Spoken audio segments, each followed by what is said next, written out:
living in townships in Cape Town. Honorable President. Honorable Speaker, honorable members, all South Africans must be concerned at the apparent rise in gangster-related killings in Cape Town as well as in other parts of our country.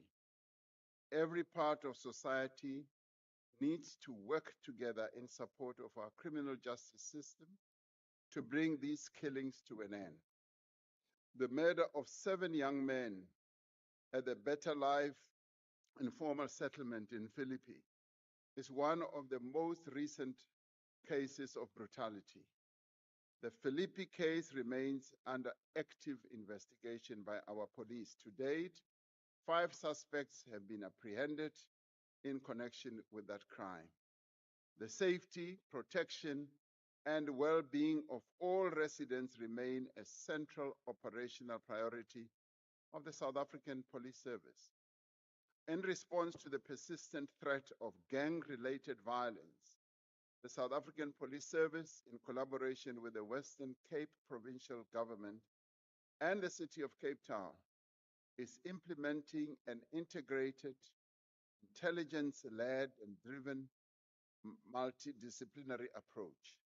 This is aimed at countering organized criminal networks and restoring stability in affected areas.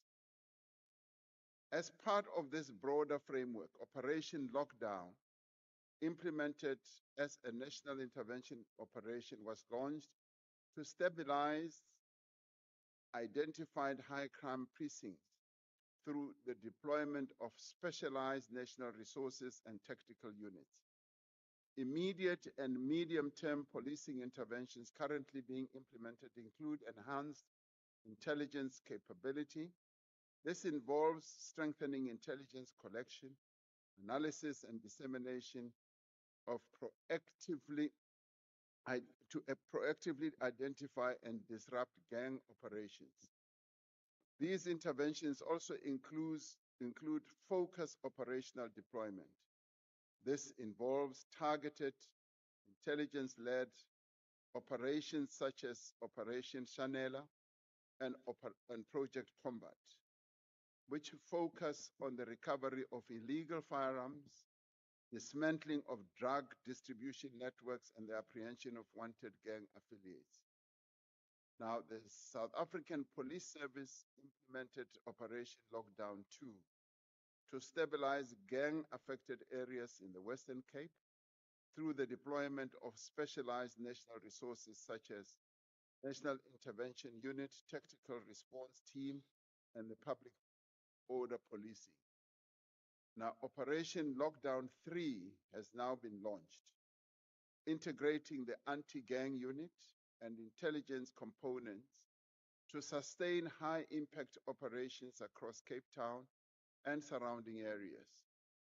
Through sustained operational focus, intelligence-led policing, and strengthened community partnerships, the South African Police Service continues to prioritize the stabilization of gang-affected areas and the protection of innocent and vulnerable persons. The South African Police Provincial Management will continue to monitor progress and to adapt a number of strategies to maintain peace, order, and public confidence. Just a day or two ago, we held the National Security Council, and that meeting, a much broader strategy of dealing with gang violence was also discussed and outlined, and it will be launched. And it will also involve the utilization and more effective utilization of technology to make sure that we are able, through utilizing technology and all these other aids that we can use, be able to draw all these gangs, all these gang leaders, and all those who are conducting acts of criminality in, have them arrested and have them dealt with. Madam Speaker, I do believe that with the plans and interventions that are now developing as we are continuing to deal with the gang violence issue and extortion, we will be able to bring this gang violence and extortion area of criminality to a halt. I have confidence in that. The police, as well as other criminal justice elements, have been working very hard in working on a very comprehensive plan, which will be supported. And we are also going to make sure that the financial capability thereof is also present so that we're able to deal with the scourge as effectively as we possibly can. Thank you, Honorable Speaker. Thank you, Mr. President.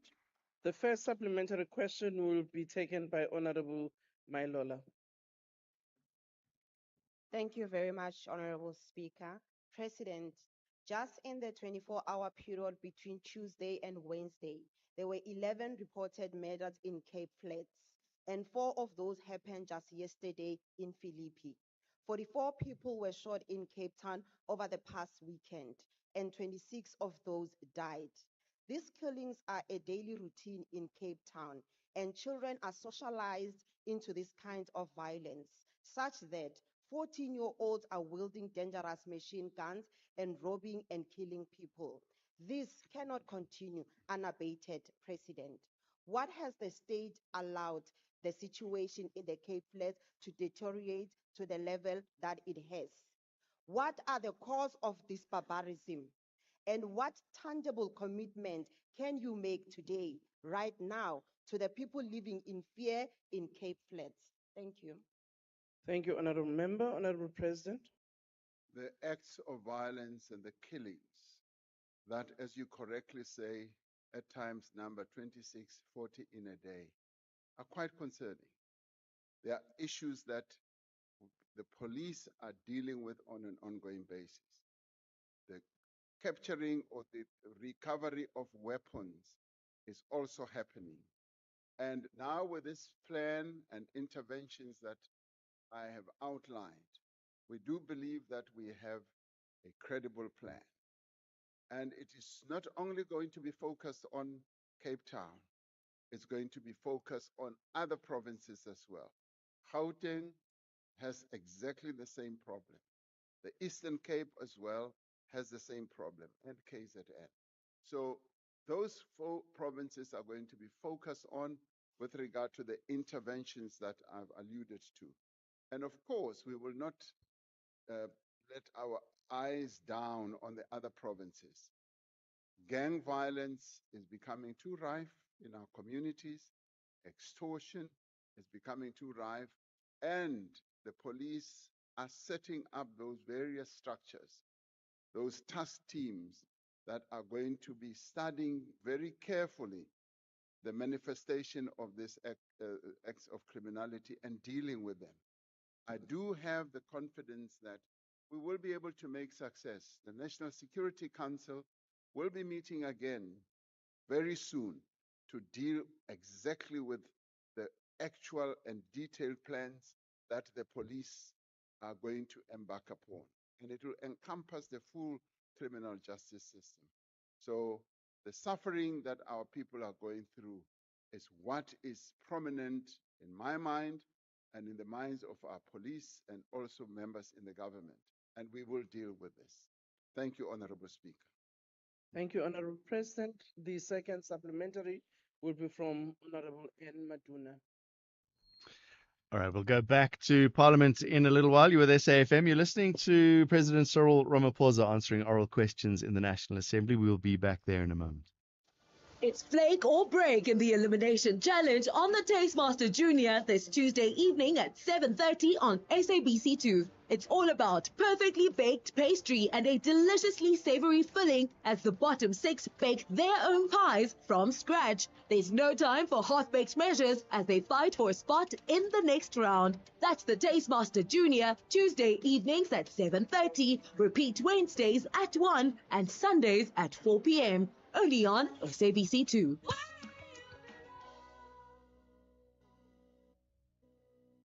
I don't love school. I don't love trying to learn like everyone else learns and falling behind when I don't understand. But I do love learning. I do love working to my own schedule and getting the support when I need extra help. I do love UCT Online High School because I do love my future. Apply online before 28 November. With the ever-changing financial landscape, it can be difficult to make sense of all the moves at times.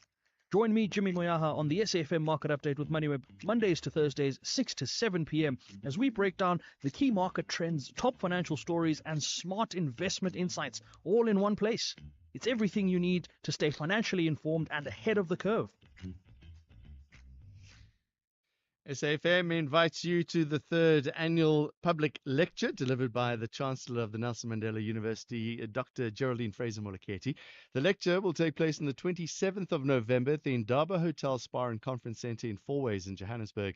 The theme will be Confronting Inequality, Corruption and Unemployment, Rebuilding South Africa's Social Contract for Inclusive and Sustainable Growth. Secure your seat now by emailing us at rsvp@safm.co.za. Don Gericka on SAFM. Let's go back to Parliament. President Cyril Ramaphosa there answering oral questions in the National Assembly. So that as they develop and grow up, they should be able to see that, yes, there is a future for them. So focusing on economic growth is precisely what we now need. Greater Order, Honorable So, Corson. Honorable Speaker, we need to have a multi-pronged approach. We should not just deal with acts of criminality, we should also deal with the root causes. How will we be able to measure success? We'll be able to measure success when we see economic growth, more and more young people stay in education, more and more of them get skills and get jobs. We'll be able to see success as the economy grows and the livelihoods of our people get better. When service delivery where they live becomes a lot better. Those will be the key indicators of improvement of their lives or economic growth, but will also reduce the acts of criminality. Right now, we are dealing, yes, with a key problem, a big problem, but it is not an intractable problem. We can deal with it. Many other countries have dealt with similar incidents of criminality and they've been able to make success. I am hoping and I'm confident that we will be able to do so as well. Thank you, Honorable Speaker. Thank you, Honorable President. The third supplementary will be from Honorable Reverend K.R.J. Mishra. Thank you, Honorable Speaker. Honorable President, Section 12(1)(c) of our Constitution states that everyone has the right to freedom and security of the person, which includes the right to be free from all forms of violence from either public or private sources. Given that over 700 suspected gang members were arrested in Cape Town between April and October this year, and gang violence continues to escalate in the Cape Flat, will the President accede to calls to have constitutional amendments that would allow provinces such as the Western Cape that is ravaged by gang violence to introduce new innovative measures within the law to fight crime and gang violence, in particular in the Western Cape? Thank you. The Honorable President.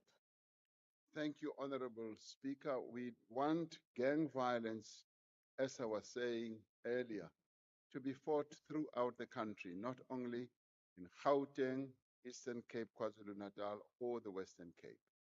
We are one unitary state, and we have a lot to learn from each other. So if there are innovative ways of being able to fight criminality, yes, we want them to be brought to the fore. Yes, we want the utilization of various instruments that will lead to lowering acts of criminality. I just said earlier that we also want to utilize technology. Many other countries have succeeded in bringing down levels of criminality by utilizing modern methods of technology. There would be artificial intelligence, there could be digital technologies that we could utilize. And of course, there could be the continued presence, boots on the street that will do so. But more importantly, And I saw this clearly demonstrated by one of the residents in Gauteng, a lady who was saying, we as community members must work together. And she was saying the people who are committing crimes are known to us. That's what she said. I have often said that, but I was rather glad when she said so. And she was one of those who were either a victim of criminality or a neighbor of a victim of the criminality that had just happened. And she was making a plea to community members in the area that if we all work together, we will be able to snuff out all these criminals and get them out of our communities. Because she said, we know them. And she went further to say, sometimes we hide them. We hide them and don't want them to be disclosed.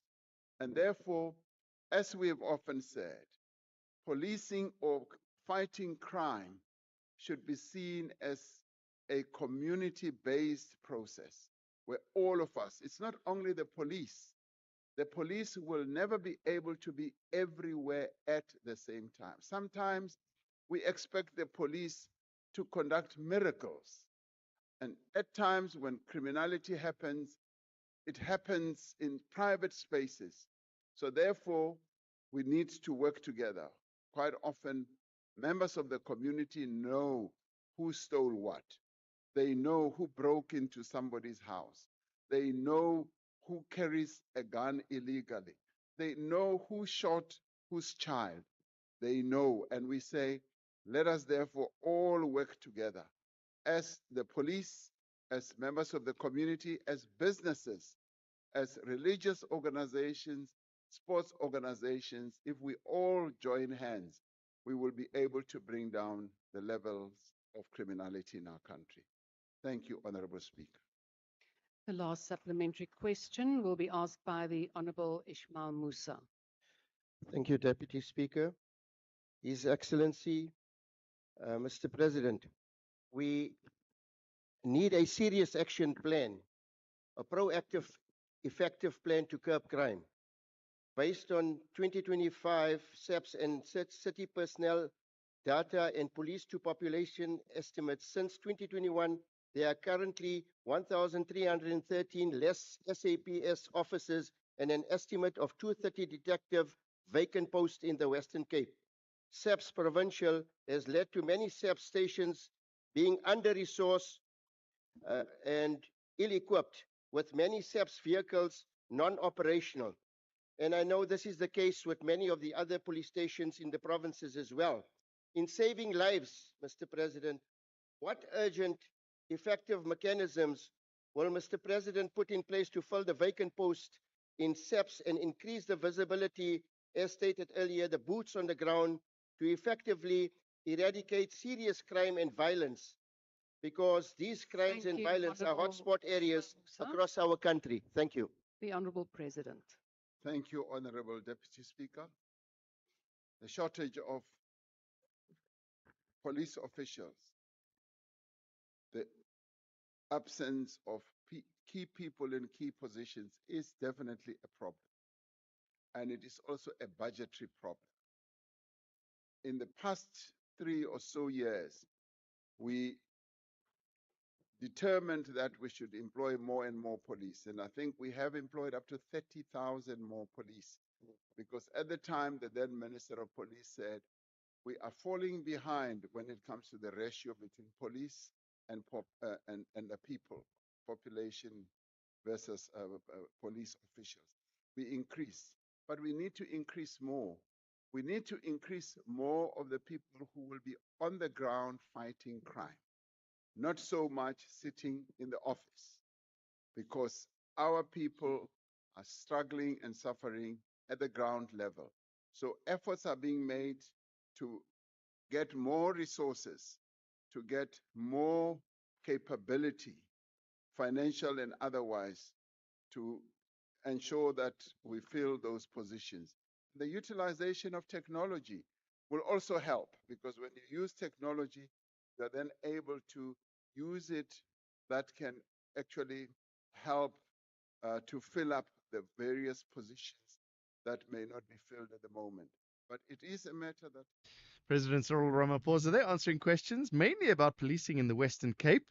And we're seeing what is happening with the police. So is he just making all the promises again, or is this legitimate? So we're going to see, or is it boots on the ground using technology? We look forward to seeing that happening down in the Western Cape, almost killing fields down there. I'm John Gericke, in for Ashraf Garda. We got sport coming up in a moment. First, news headlines with Ondela at 3:30. Thank you, John. On the news headlines, the city of Johannesburg is concerned about the low turnout of informal traders registering under its ongoing verification process in the inner city.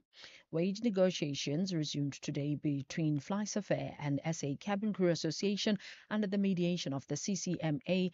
The union represents 65% of the airline's 800 cabin crew staff, and those members have been locked out by the airline. And the International Health Organization, Gavi, the Vaccine Alliance, says it has mobilized financial resources to ensure that a new potential TB vaccine becomes widely available within the next 5 years. A full update follows at the top of the hour. SAFM, guiding you through the rush hour traffic. Good afternoon. Starting off in Gauteng, the N3 northbound in Bedford veers a crash before Giluli's interchange. The N12 eastbound in Oakdean, a crash between Kamara Street and the R59 Reading interchange. On the N12, flooding reported between the R558 Protea Glen exit and the R554 Lenasia exit. And on Rivernia Road in Morningside, flooding reported between North Road and Calvin Drive. In KZN, rain reported across parts of Durban, so please reduce your speeds and drive with absolute care in the affected areas. In Cape Town, the M3 southbound has a crash near Struben Road, Spine Road westbound in Khayelitsha queuing at Jafta Simola Road, and the N1 outbound slow moving on Plattekloof Hill. With your traffic update, I'm Irma G. This is SAFM Sports with Doming Kapele. Yeah, just before we go to sports, there are plenty of reports of floods happening in the east of Johannesburg. Big hail that's come down. That hail's going to melt as well.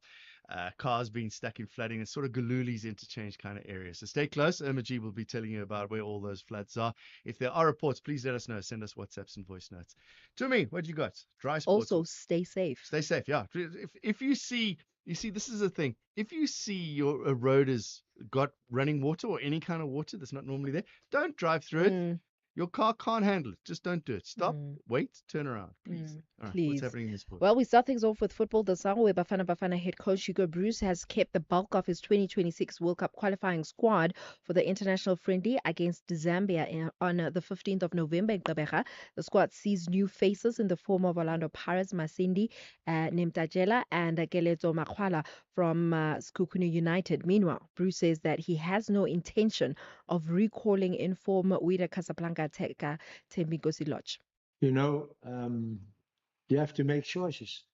That's all. And Lorch was once against us, I think 3 years ago, when we played in Morocco. And he was playing very good in Pirates at that moment. His performance was not good. And then I followed him, and then he played, and then he didn't play. And in Pirates, he got out of the team, and then he went to Sundowns because Rulani wanted him. But after a few months, he didn't play anymore. So okay, now he's playing good in Morocco. But you have to look also as he dates. This is not the future. I'm very sorry. This is not the future. And if I shouldn't have other opportunities, okay, maybe I should take him. Maybe. So he has the future in mind in terms of building that young, strong squad. Yeah, how far ahead though? World Cup's next year. Mm. So do you focus just on the World Cup, or are you going ahead of that already? Do you think? I say try to get the strongest team to the World Cup. Yeah. Even if it means Lodge included is strong, yes. If not, No, okay. it's as simple as that. Mm. Find your 15 best men. Yeah. Put them on the field. It's not that complicated. And we'll see. Or maybe it is. We will see. That's why I'm on radio and he's a football coach. Yeah, and we trust him. In the meantime, Mamelodi Sundowns coach Miguel Cardoso says that despite being at the summit, his chargers know that they could have done way more better after 12 matches to improve their points tally. The Brazilians are 12 points level on points with Orlando Pirates, who are second, and Kaizer Chiefs, who are third, only higher on goal difference. In terms of cricket, there's ongoing cricket between Pakistan and South Africa. It's the second of the third ODI.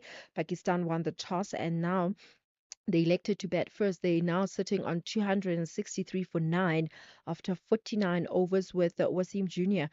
and Shaw at the crease. In terms of rugby, Springbok number 8, Jasper Visser, says that France had made a statement with their physicality over the past few years, and he's expecting a fierce contest up front when the two sides clash at Stade de France on Saturday night.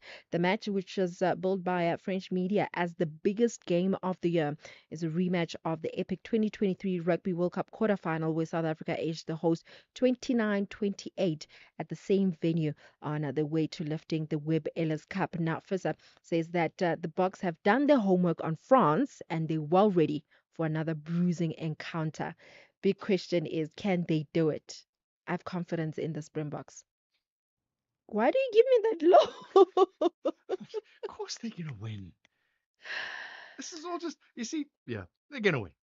Tomorrow is the predictions day. Oh, good. Finally, I'm looking forward to that. yeah, over a year after being cleared of pro-China bias, senior World Anti-Doping Agency officials say that political interference is now dominating their work. Gandahanga, who is WADA's investigative chief, revealed that political matters now consume 80% of his role, calling it frustrating.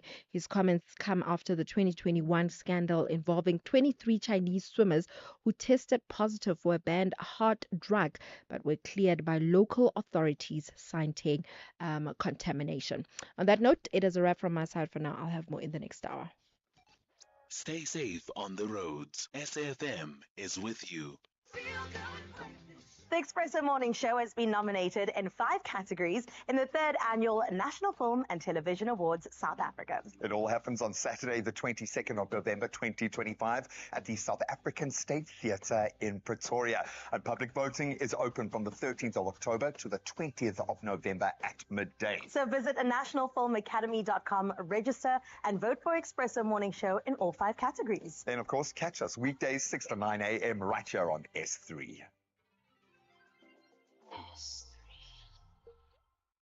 The National Pulse, weekdays, 3 to 6 p.m. It's 20 to 4. In an hour's time, we'll have business news, get an update of what's happening in the markets. Tumi's back in an hour as well. We were just talking about that Springbok France game. It's bigger than just a Springbok France game. It's the winners of the Six Nations versus the winners of the Rugby Championship. It's like a World Cup final. Look forward to that game. Let's go back to Parliament now. One of the 3 live events that are happening. We'll go to all 3 at some point in the program. Right now, though, President Cyril Ramaphosa is answering questions in the National Assembly. Are being taken from them by those who are not documented, but particularly by those employers who practice acts such as employing people from other countries undocumented because they are cheap labor. So they are committing an offense, and I call on employers. They must stop employing people who are not properly documented. And this is not xenophobic on our side. We welcome, and we've always welcomed workers from other countries who are certificated, who are documented. And we should also know that South Africans, even as they go to other countries, they can't just walk into a country and say, I want a job without being documented or certificated. Other countries require those who work in their countries to be documented. So we require exactly the same thing here. So employers must be warned that if they continue with this practice, it is an offense, they can be fined, and they can be put in prison. So clear warning to all employers. We must follow what the law prescribes in this regard. The Department of Labor has presented an Employment Services Amendments Bill that is to introduce quotas, as it were. Now, the department has, together with Home Affairs, been conducting a number of inspections, and they have been making great success. The operations that are being conducted by Deputy Minister Jomo Sibiya and other multidisciplinary colleagues are having fruit, but we want employers to make sure that they do not employ undocumented people. They must make sure that they stick by the terms of our law. And this is what will ensure that we create more employment for our people, we create more economic opportunities, and so that South Africans must not have a sense that their jobs are being taken away by people who are not documented. However, we do welcome people who are documented. They can always come and work in our country because we need their skills. We need their know-how. We also need the investment that they bring into our country. And this is a very progressive process that we should all embark upon moving forward. Thank you, Honorable Speaker. The first supplementary question will be asked by the Honorable Hadebe. Thank you, Madam Deputy Speaker. Honorable President, recognizing that the issue of illegal migration extends beyond South Africa's borders and is deeply rooted in regional instability, economic inequality, and weak governance structures within the parts of SADC region, what concrete diplomatic and policy measures is the Government of National Unity pursuing through SADC frameworks to enhance joint border management, harmonize migration and labor mobility policies, strengthen data sharing and early warning systems on irregular migration, and promote regional economic development that addresses the push factors driving large-scale migration into South Africa? I thank you. The Honorable President. Thank you, Honorable Deputy Speaker.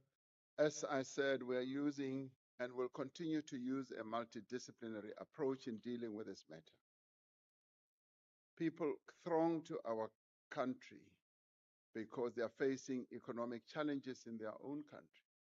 In a way, they are economic migrants or refugees. However, we would like those who come to our country to be properly documented. But at the same time, through diplomatic means, as I said, through binational commissions that we have with various countries, we discuss these matters. And we argue that we should have a regional approach and strategy of dealing with issues of migration. But more importantly, it is also important that all countries in the region should promote economic growth so that we can see the economies of various countries in our region growing. And that will forestall the need for people to want to come to our country. So we need to have a much more comprehensive approach and policy that will promote the economic growth, not only of ourselves, but various countries in our region.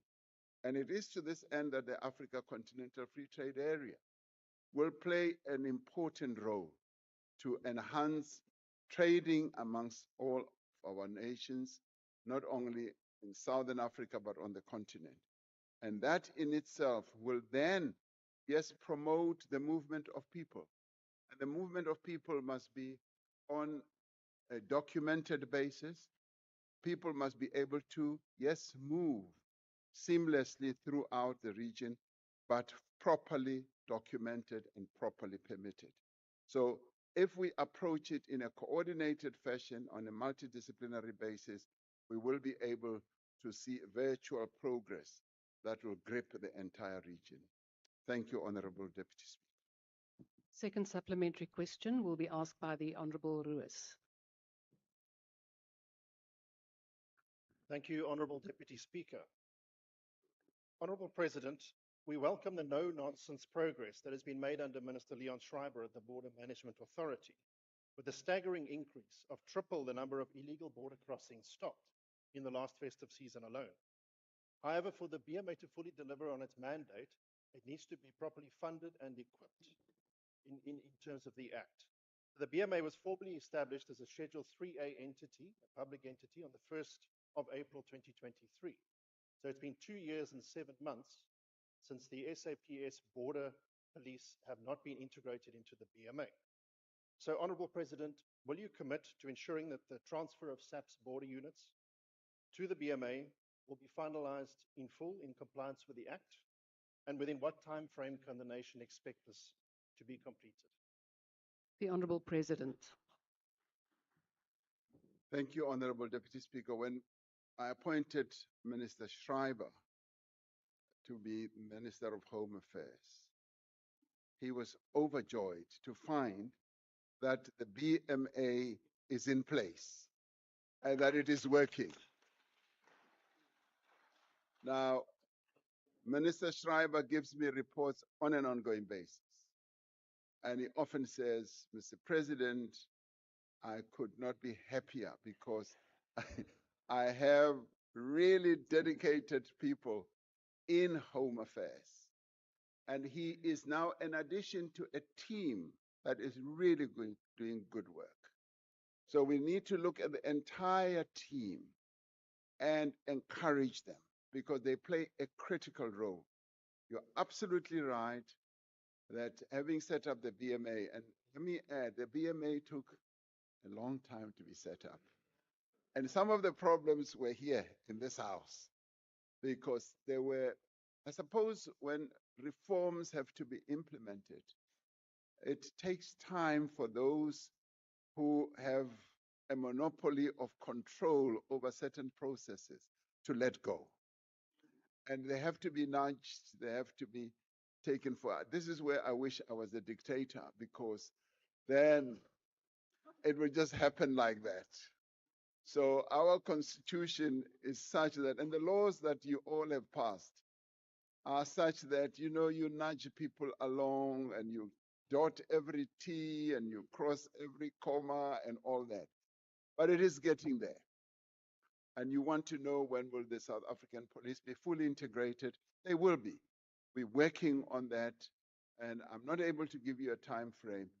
But the BMA, I promise you, is one of the great reforms that we have implemented in the past 2 administrations. It's a good thing because it works in other countries, and we were too slow as South Africans to lead up to where we are with the BMA. Now, resourcing the BMA is another important task. We have been, because of our economic situation, we have scaled back on resourcing the Defence Force, the police, and the BMA, and correctional services, and we are now gearing up more and more to resource these entities. And Minister Schreiber will soon be smiling when he hears that, yes, there will be a little bit more additional money that will be given to the BMA. And so will the others as well. So we're making progress. But let's not make the progress that we are making one-dimensional. It must be multidimensional. It must be the entire government of national unity that is working together to effect the progress that we are making. Thank you, Deputy Speaker. Third supplementary question will be asked by the Honourable Letlape. We'll be back in Parliament in just a second. At school, I was falling behind. They thought I wasn't trying, bruh. Truth is, I couldn't see well, and I felt as small as the words on the board. And then, teacher came to sit with me and realized I needed glasses. Bruh, now everything's changed. Take time to listen. With enough love and support, children don't just catch up, they thrive. Visit holdmyhand.org.za. Together, we can change their future. Doing the right thing just got more rewarding. From the 1st of November to the 31st of December, when you pay your SABC TV license, we'll say thank you with a 50 Rand grocery voucher and more. It's our way of celebrating you for helping us to keep local stories and talent alive. Pay, wait for your SMS, and follow the instructions to claim your reward. Make sure your contact details are up to date so we can send your prize straight to you. TV licenses, pay yours, make a difference. You're listening to the National Pulse on SAFM. SAFM. Straight back to Parliament. President Ramaphosa answering questions in the National Assembly. By being taken care of, where we go for our health care, in the private Thank you, sector, Honourable not Leklape. where we have distressed services. The Honourable President. Honorable Deputy Speaker, it's been very disturbing and it continues to be disturbing to see how ordinary people are being forced out of our health services just because they come from other countries. This is not us. This is un-South African. This is not Ubuntu. Now, our Ubuntu characteristic must be clearly played out in how we deal with people from other countries as well. It must be clearly put on display in promoting and respecting their dignity and treating them just as we want to be treated. When the apartheid government forced many of our compatriots outside of our country, we were well treated. When O.R. Tambo and many others went to various locales, not only on our continent but globally, they were well received, well treated. And it is a real blight on the character of our nation to see how South Africans will take the trouble of going to hospitals and clinics and taking people out and preventing them from being treated. This is not what our Constitution is all about. Our Constitution is about the respect of the rights of people. It's not only the respect of the rights of certain people, all people. Much as we have challenges in our resources, in our hospitals and clinics, it does not mean that we have to be cruel. It does not mean that we have to treat other people badly. So what those organizations have been doing is un-South African. It's not us. They don't represent who we are. And we must all say so. That's not who we are. Thank you, Deputy Speaker. The last supplementary question will be asked by the Honourable Kwankwa. President, thank you very much. The crisis of illegal immigration in South Africa continues to affect ordinary citizens, particularly in the labor market, as you've already highlighted. President, in this regard, the hypocrisy of some of the African countries on this issue cannot continue to go unchallenged. Across the African continent, governments defend their labor markets. Zimbabwe's indigenization policy is one example. Tanzania's business licensing quota excludes non-citizens from many trades.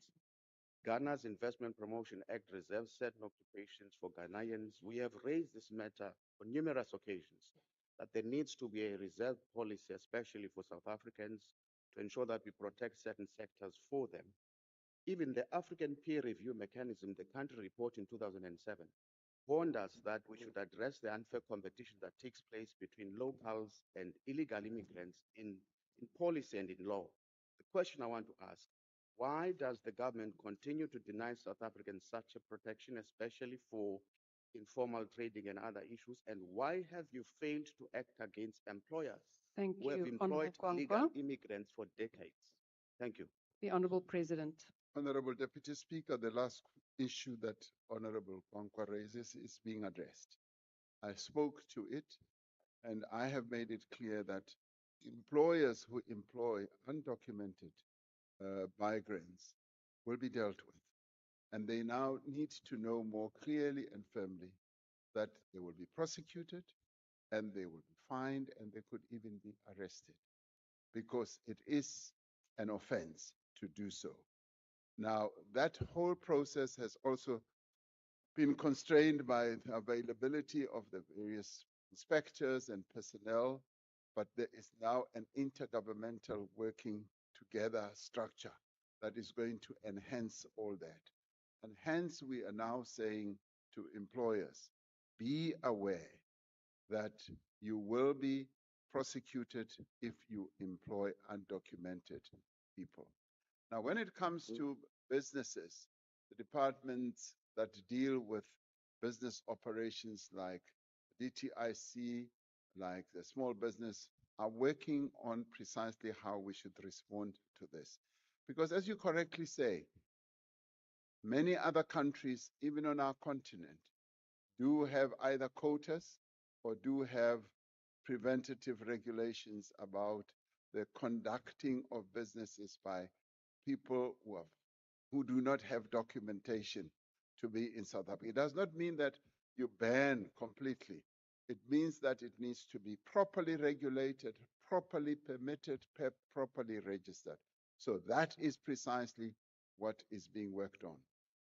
When we went through the issue of food poisoning, we embarked on a process of getting small businesses that are dealing either in the township or rural areas, the so-called spaza shops, to be properly registered. That process continues. And through that, we are able to see exactly the incidence of people who are from other countries who may not be permitted to be here. A clearer policy will be crafted in that regard. Thank you, Honorable Deputy Speaker. We now move on to the last question. Mr. President, this is quite a long question, so I don't know if you want to rest your legs, perhaps. The last question has been asked by the Honorable Makubela. The question is, in light of the global economic trade flow disruptions arising from unilateral imposition of tariffs, the investment confidence challenges that negatively impact the domestic industry performance and economic growth prospects, and the Cabinet's recently endorsed economic response package to the 30% tariffs imposed by the United States of America, there is now also an imminent imposition of 50% European Union tariffs on the steel industry. What is the government's comprehensive response to the global economic volatility that negatively impacts the major domestic industries, particularly the steel and related sectors? How will the government's ambitious strategic investment drive as part of its investment strategy to boost foreign direct investment reinforce direct investment in the productive sectors of the economy to ignite industrial growth, localization, and diversification? The Honorable President. Thank you, Honorable Deputy Speaker and honorable members. Part of a comprehensive response to global economic trade flow disruptions is the acceleration of the diversification of markets and products of the South African exports. While we are actively engaged with both the European Union and the United States on negotiating trade agreements, we are prioritizing the implementation of the Africa Continental Free Trade Area and expanding export initiatives to established as well as emerging markets globally. The aim is to expand opportunities for South African products across a range of sectors to develop increased resilience of South African exports in dynamic global markets and to manage the risk that results from targeting too few markets. While the recent tariffs are likely to disrupt export flows, they can also serve as a catalyst for deeper continental integration and faster implementation of the Africa Continental Free Trade Area's trade liberalization as well as industrialization agenda. Now, our country's strategic investment drive aims to attract increased foreign direct investment and reinforce domestic investment in key productive sectors. Priority areas include manufacturing, renewable energy, mining beneficiation, ICT, agriculture, and agro-processing. These are all important for expanding industrial capacity. And we're gonna hear a little bit more about what's being done on the continent when it comes to some farming as well. I just heard the president talking about it there. In our link up with Channel Africa, we're going to talk about the G20 prioritizing small-scale farming through initiatives such as investment, climate resilience, digital innovation, inclusive market participation. We're going to have a long chat with that just after the news at 4 o'clock. As always, phone lines are open. 086 000 2032 is the number. You can also send us WhatsApp voice notes. What do you make of what the president has said so far? Talking about policing. Now they've moved on to the economy, what with all the changes in geopolitics. Send us a WhatsApp, 0614 104 107. News now at 4 o'clock.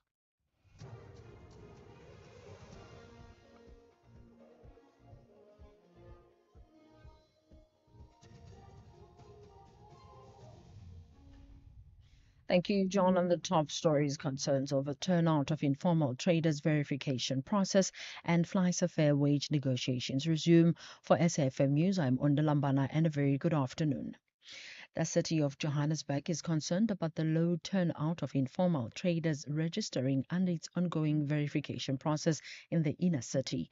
Joburg MMC for Human Settlements, Mlungisi Mabaso, visited De Villiers Street in the CBD this morning to assess the verification of informal traders following a High Court order that all traders be registered.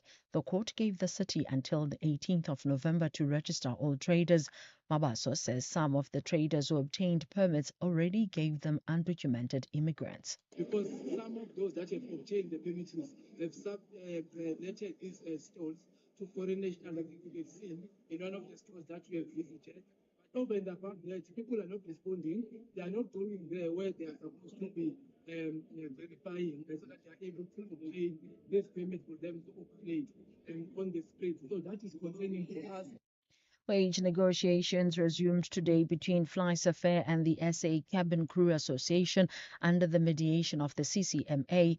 The union represents 65% of the airline's 800 cabin crew staff, and those members have been locked out by the airline. SACA has threatened to strike, with the union's president saying it was willing to accept the tabled 4-year agreement of between 6% and 7%.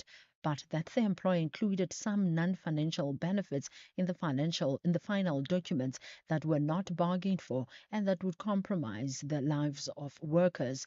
The airline's Kirby Gordon says they remain committed to a resolution with the cabin crew members to avoid a strike action at the FlySafair. Operations remain fully stable with 100% of all of the flights departing on time, and there have been no disruptions. The parties will be back at the CCMA, and the intention is to continue to engage constructively and really put a strong focus on reaching a fair and balanced resolution today. Our commitment is to protect our passengers whilst we work toward a sustainable outcome for all of our staff. The head of the investigating Directorate Against Corruption, Advocate Andrea Johnson, has defended one of the investigators of IDEC for being unable to do his work. This relates to allegations made by KwaZulu-Natal Police Commissioner Lieutenant General Nhlanhla Mkhwanazi in Parliament that the investigator concerned was prevented to access crime intelligence information for an investigation was doing. Johnson is testifying before the Parliament's ad hoc committee investigating allegations of criminal infiltration, corruption and political interference in the justice system. It is Mr. Padiachi who, in fact, would call Lieutenant General Mkhwanazi to let him know that he was going to be in his province. It was him who engaged with the Lieutenant General mainly. They met, they would have talked. They had meetings, they had WhatsApp exchanges about Mr. Padiachi going down to KZN and what it is that he would require. And General Mkhwanazi was always willing to assist and or to facilitate. I'm not sure what might have gone wrong because I'm not aware of anything having gone wrong. A Free State barber who preyed on young boys has been sentenced to 4 life terms behind bars. The Wesselbron Regional Court found him guilty of raping 4 boys aged between 12 and 15 at his shack, which also operates as a salon in Malibuho Township near Hertzgoville. The assault happened in May last year and came to light when one victim told a teacher. Police spokesperson Mahlomula Garedi says the sentence sends a powerful message that those who harm children will face the full might of the law. The rape incidents occurred at the accused rented shack in Malibuho Township back in May 2024, which he used as both a residence and a hair salon. The first and second victims were lured into the shack after school under the pretense of haircut. The accused sexually assaulted both victims in his back room. The third victim was collected by the first and second victims, taken to the accused premises where he also assaulted them. The fourth victim, a 12-year-old relative of the accused, was visiting the premises, and he was also sexually assaulted in the shack. International Health Organization Gavi, the Vaccine Alliance, says it has mobilized financial resources to ensure that a new potential TB vaccine becomes widely available within the next 5 years. Its CEO, Senia Nishta, says they're working to ensure that the vaccines reach those who need them most. Nishta was speaking at the G20 Health Ministers meeting underway in Polokwane, Limpopo. A vaccine that protects adolescents and adults could be on the horizon within the next 5 years. And if that happens, we could potentially be looking at millions of lives saved and up to $400 billion worth of economic benefits accrued over time. For us at Gavi, the Vaccine Alliance, this is a huge responsibility to turn this opportunity into impact. Cameroon's 92-year-old leader, Paul Biya, has been sworn in for another 7 years as president in a ceremony at the country's parliament in Yaoundé. Biya is expected to address the nation. He won a controversial 8th term in a fiercely disputed election last month. He has been in power for 43 years and addressed only one campaign rally before the election. Recapping the top story, the city of Johannesburg is concerned about the low turnout of informal traders registering under its ongoing verification process in the inner city. I'm Mondilambana for SFM News, headlines at 4:30. In sports this hour, Erasmus names his team to face France. Bruce rules out Lodge's return despite weird at form, and new number one batter after record Cricket World Cup effort. More details at 4:30. SAFM, guiding you through the rush hour traffic.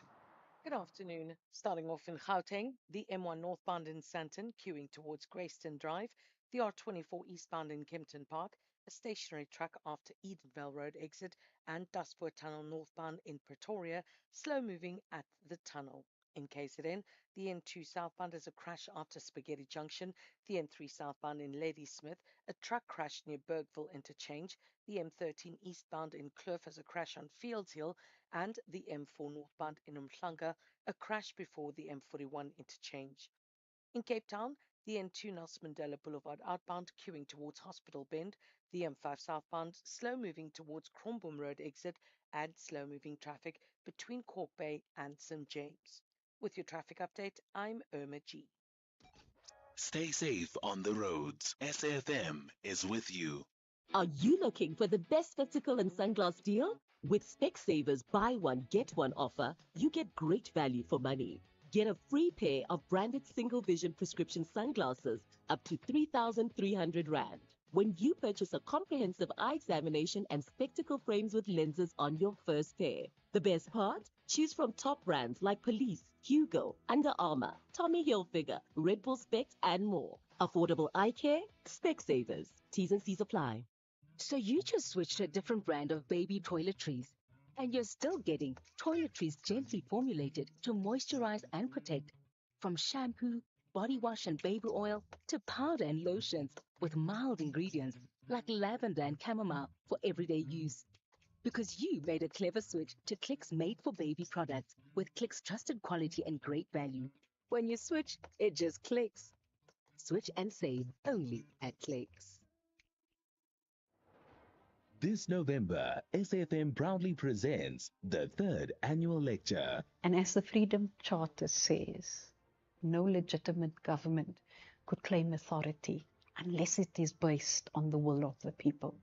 And I think sometimes people forget that. SAFM invites you to our 3rd annual public lecture, delivered by Chancellor of the Nelson Mandela University, Dr. Geraldine Fraser-Moleketi. The theme of the lecture is Confronting Inequality, Corruption and Unemployment, Rebuilding South Africa's Social Contract for Inclusive and Sustainable Growth. The lecture will take place on the 27th of November 2025 at the Indaba Hotel, Spa and Conference Center in Fourways, Johannesburg. Secure your seat by emailing us at rsvp@safm.co.za. SAFM, leading the conversations that move us. Introducing South Africa's most affordable way to get hearing aids. At Specsavers Audiology, you can now get a pair of hearing aids from as little as 599 Rand per month. Hearing clearly shouldn't be a luxury. Enjoy life's moments from 599 Rand per month. Test your hearing today and join the conversation with Specsavers Audiology. T's and C's apply. Ready to connect, innovate, and be inspired? It's all happening at Africa's Tech Festival, where Africa's technology meets the world. From the 10th to the 13th of November in Cape Town, join global leaders, investors, and innovators driving the future of Africa's digital economy. Don't miss the continent's biggest week in tech. Get your pass now at africatechfestival.com.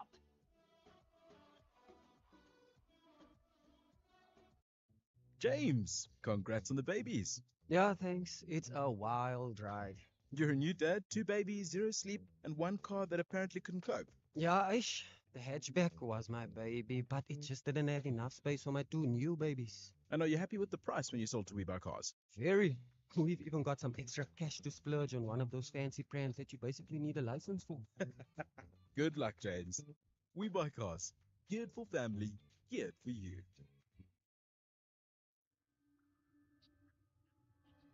The National Pulse, weekdays, 3 to 6 p.m. It's 12 minutes past 4. SMS is open. Correction, the WhatsApp line is open. The phone lines are open, as always. 086 000 2032 if you want to phone. You can send us a WhatsApp on 0614 104 107. A couple of messages coming in about the president. He's speaking at the moment in Parliament. There's the ad hoc committee in Parliament that's happening as well. And I think the Mlanga Commission's finished for the day. But what we'll do is go to the ad hoc committee later on in the show. In a moment, we're going to talk about food sustainability. It's something that's been raised ahead of the G20.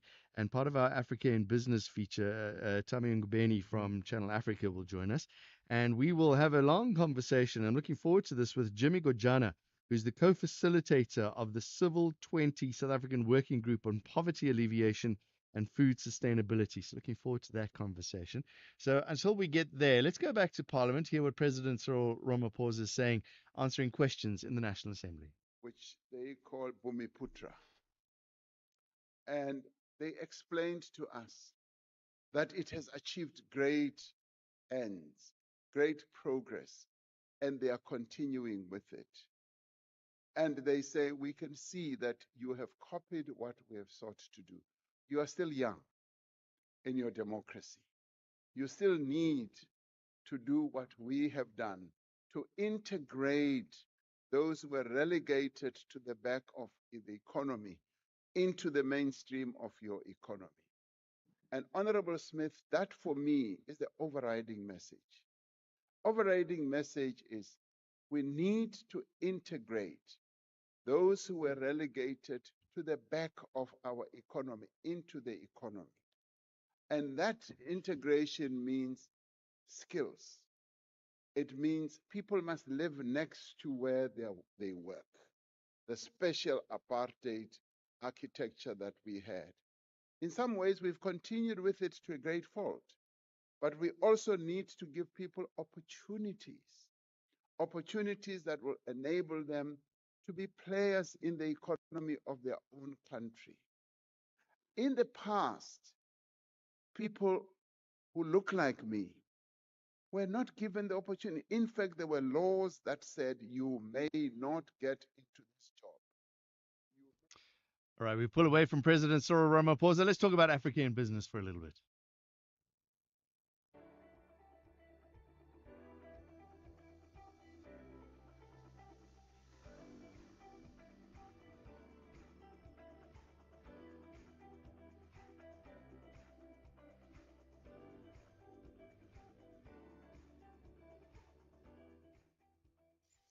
G20 in Africa, exclusive to Channel Africa and SAFM, championing Africa through solidarity, equality, and sustainability. It is exactly 15 minutes after 4 p.m. Central African time as we go into our weekly G20 feature. Now, one of South Africa's G20 priorities is supporting small-scale farming through initiatives such as increased investment, climate resilience, digital innovation, and inclusive market participation. This afternoon, as we co-host this conversation along with the National Pulse, hosted this afternoon by John Gericke of SAFM, we focus on some of the challenges faced by small-scale farmers, and these are limited access to finance, land, and technical support. Now, the working groups have called for tailored solutions for both women and the youth. John, certainly these are such pertinent issues, and as the G20 proper draws closer and closer on the 22nd and 23rd, these are sure to have very solid pillar inputs into the way ahead. Yeah, and we also hope that these continue. It's not just a talk shop, and that some of our small scale farmers will be able to experience this and make a better living, and obviously with doing that, be able to supply food. Let's talk to Jimmy Kojana. He's the co-facilitator of the Civil C20 South Africa Working Group in Poverty Alleviation and Food Sustainability. Jimmy says that small-scale farmers contribute significantly to the growth and development of economies, that measures are needed to ensure that arable land is used to the benefit of the population. Joins us on the line now. Jimmy, a very good afternoon to you. Welcome to SAFM and Africa in a Business on Channel Africa. Let's go straight into the type of policy changes that are being proposed or have been adapted to support small-scale farmers in South Africa and by the G20 member states. Welcome. Welcome. Thank you very much, Tammy and Telma, and thank you very much to John as well as the viewers. And thank you for having me. Yes, please do go ahead. We're asking about the policy changes that have been adopted and that are needed in order to be able to support small-scale farmers on the South African continent and indeed in South Africa as well. Yeah, thank you very much. I think I must start by saying that as a working group for which was responsible for poverty alleviation and food sustainability, we've looked extensively to key policy proposals that support small-scale farmers. I think one of those that has looked at on the issue of capacity development and training of the small-scale farmers. As you know, that small-scale farmers need to be nurtured so that they would have made ready to produce and capable, business owners. The issue of financing and market access, I think it's something that the police will look at. Because I think the view is that the small-scale farmers must help to increase productivity and income and contribute to poverty reduction. So these are some of the areas that we take through this rigorous, widely consultative and inclusive process that makes sure that we engage everyone. Yes, I think about global south and north, they will involve in the deliberation of the changes proposal. Jimmy, how do you view the role of international trade and global supply chains in helping alleviate poverty and ensuring food sustainability? Yeah, you see, John, the issue of poverty and food sustainability are closely linked, and addressing one often requires taking the other. So you cannot miss, both, elements. Government will also to create an environment for building development. And we're saying sustainable development is key to reducing poverty as they contribute to SDG1. As you know, that SDG1 looks at no to poverty, and SDG2 looks at zero hunger. So the issue of promotion of bilateral trade, investment, arrangement in countries is something that will be looked at and encouraged. That way, we reduce bottlenecks on international trade as well as the global supply chain, and it will help in alleviating poverty as well as ensuring food. When we look at the role that small-scale farmers play, they produce 30 to 80% of food in many developing countries and often forming the backbone of global food supply. And when we look at small-scale farmers, youth, women, and those who are, granted and classified within those marginalized groups, how are they being included in the draft policies, especially considering the fact that small-scale farmers are not formal members of the G20, but they certainly do play a strategic and indispensable role? Yeah, the development of this policy proposal, I think, has been a widely consultative and inclusive process. So we have ensured that not only the small scalers that should be involved in this policy, development. I think it should involve all sectors of the communities. By that, it implies that youth, women, as well as vulnerable groups, the people with disabilities, as well as LGBTI. These are all key sectors which we think are very, very critical.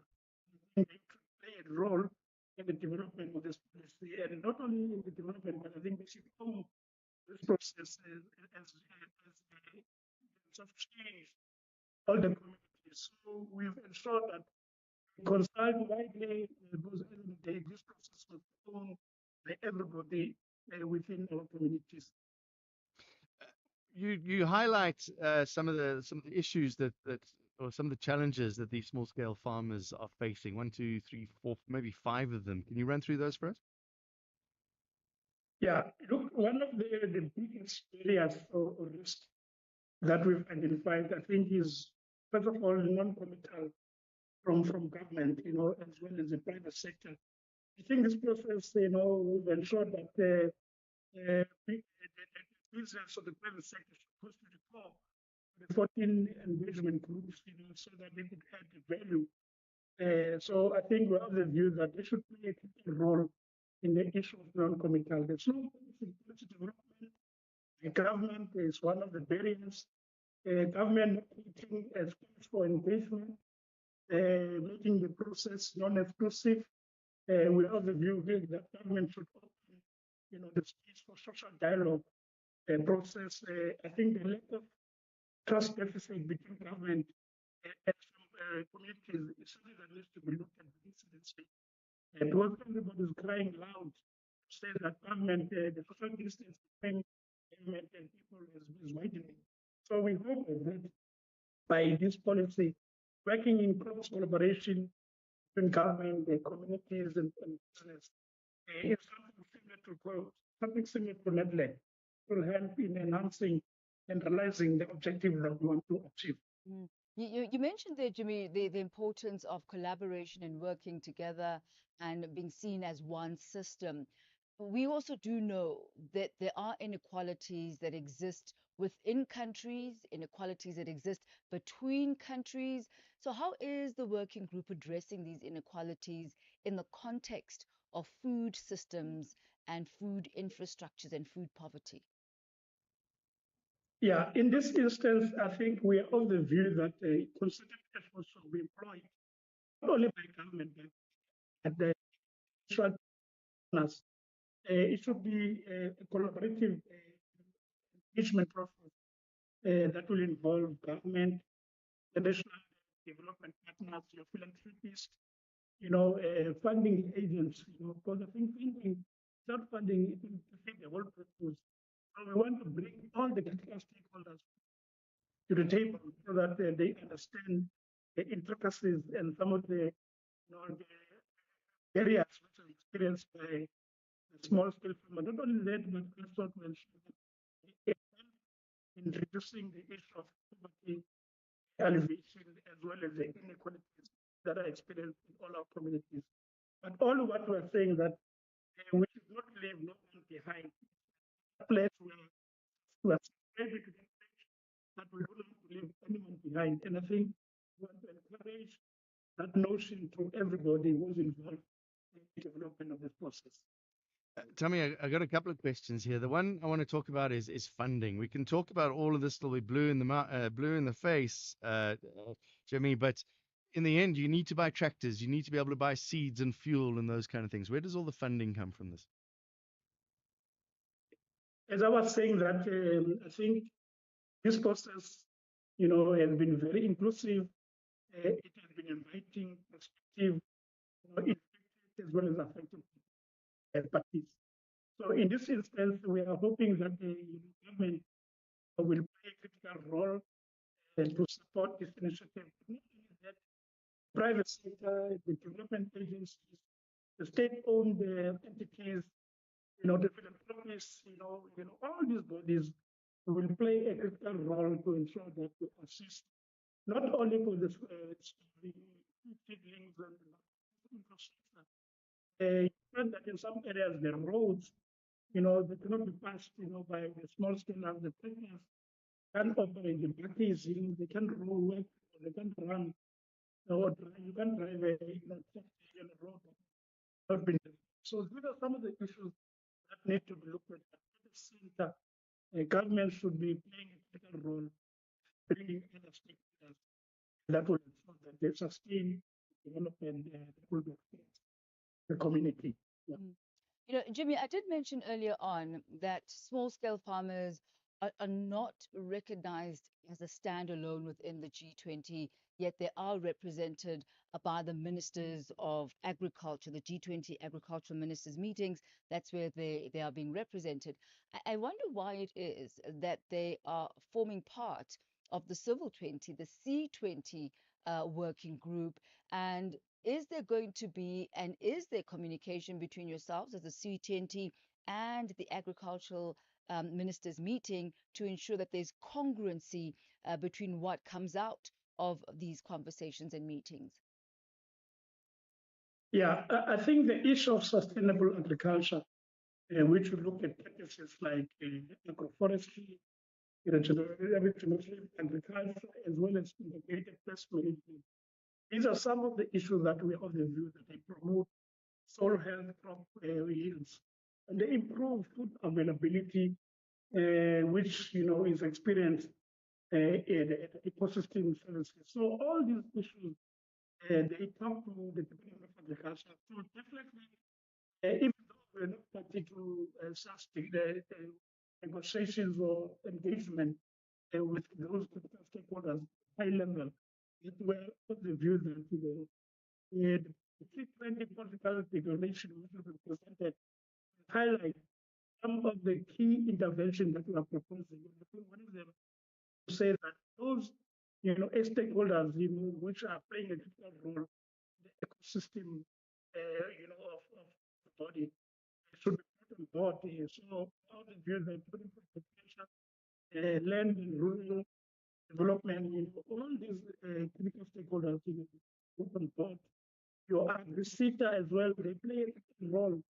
If you talk about development, SETA, the SETA must be better involved so that they support their such initiatives for the betterment of these stakeholders. Mr. Jimmy Kochana, thank you very much for your insight this afternoon.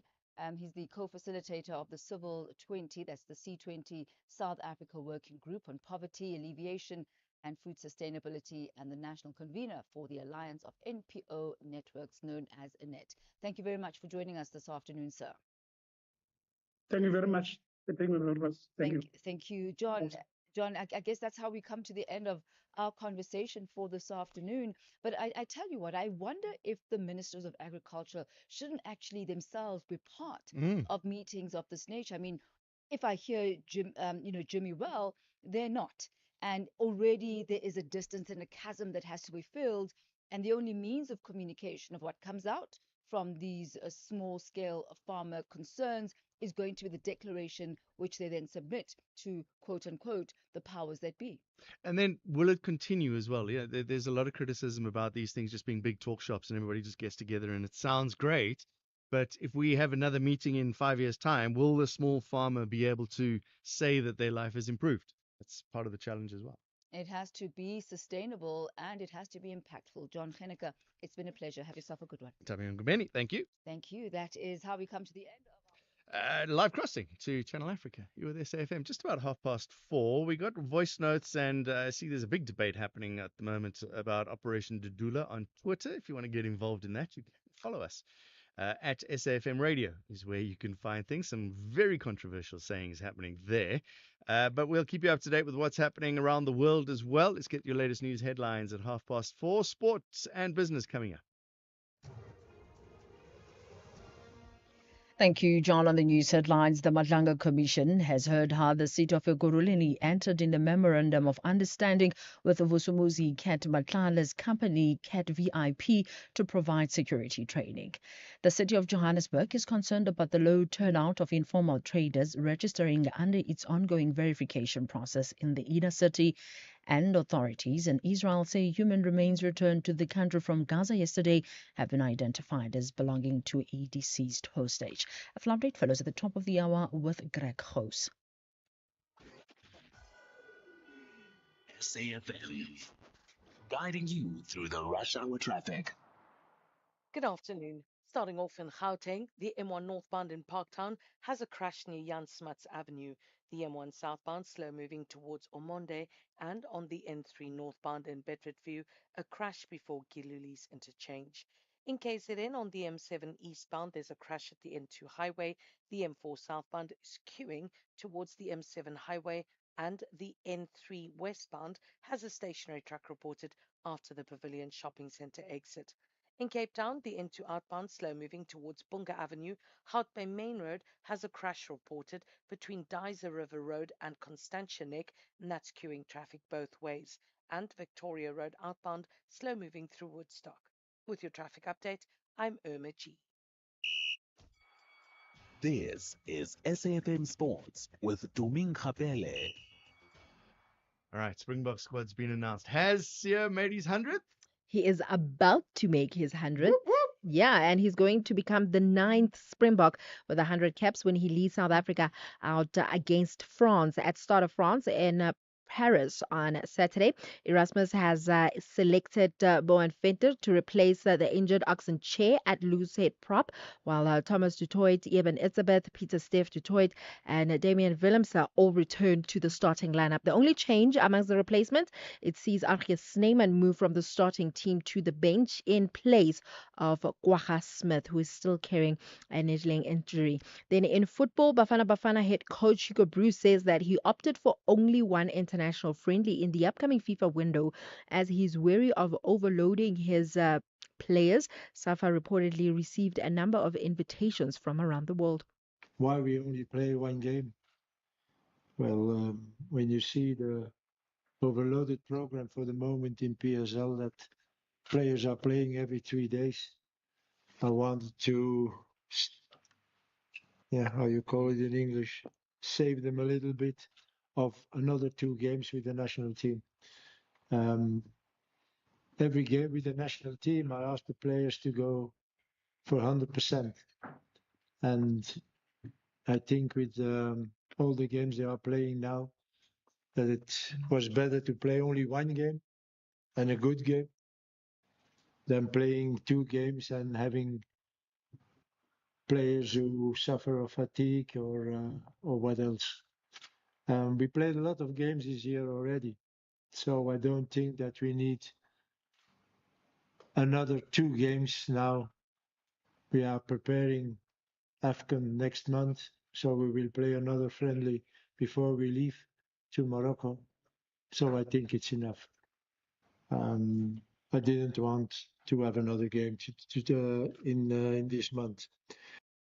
Well, let's move on to cricket. Laura Fulvard has officially become the #1 batter in the ICC Women's ODI batting rankings.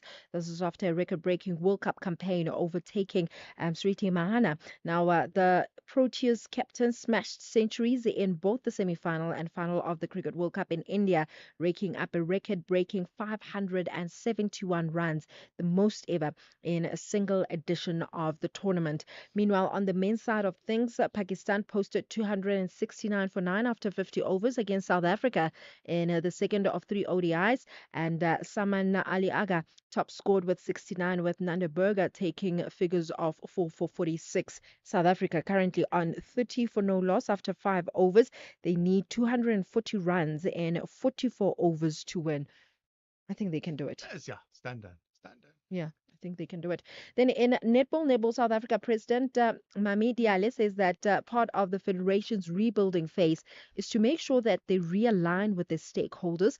This is after Netball South Africa hosted a stakeholders gathering in Johannesburg this morning to introduce the new executive members to their partners and reaffirm their 4-year plan.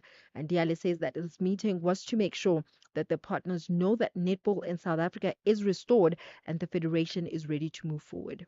The main, aim to meet our stakeholders, which is our sponsors. We want to assure them that netball, is intact. Netball is restored, and we can't run away from the fact that, there were negativity around netball. So we just wanted to reassure them that there's a good leadership in the house, and this leadership is planning to take netball forward.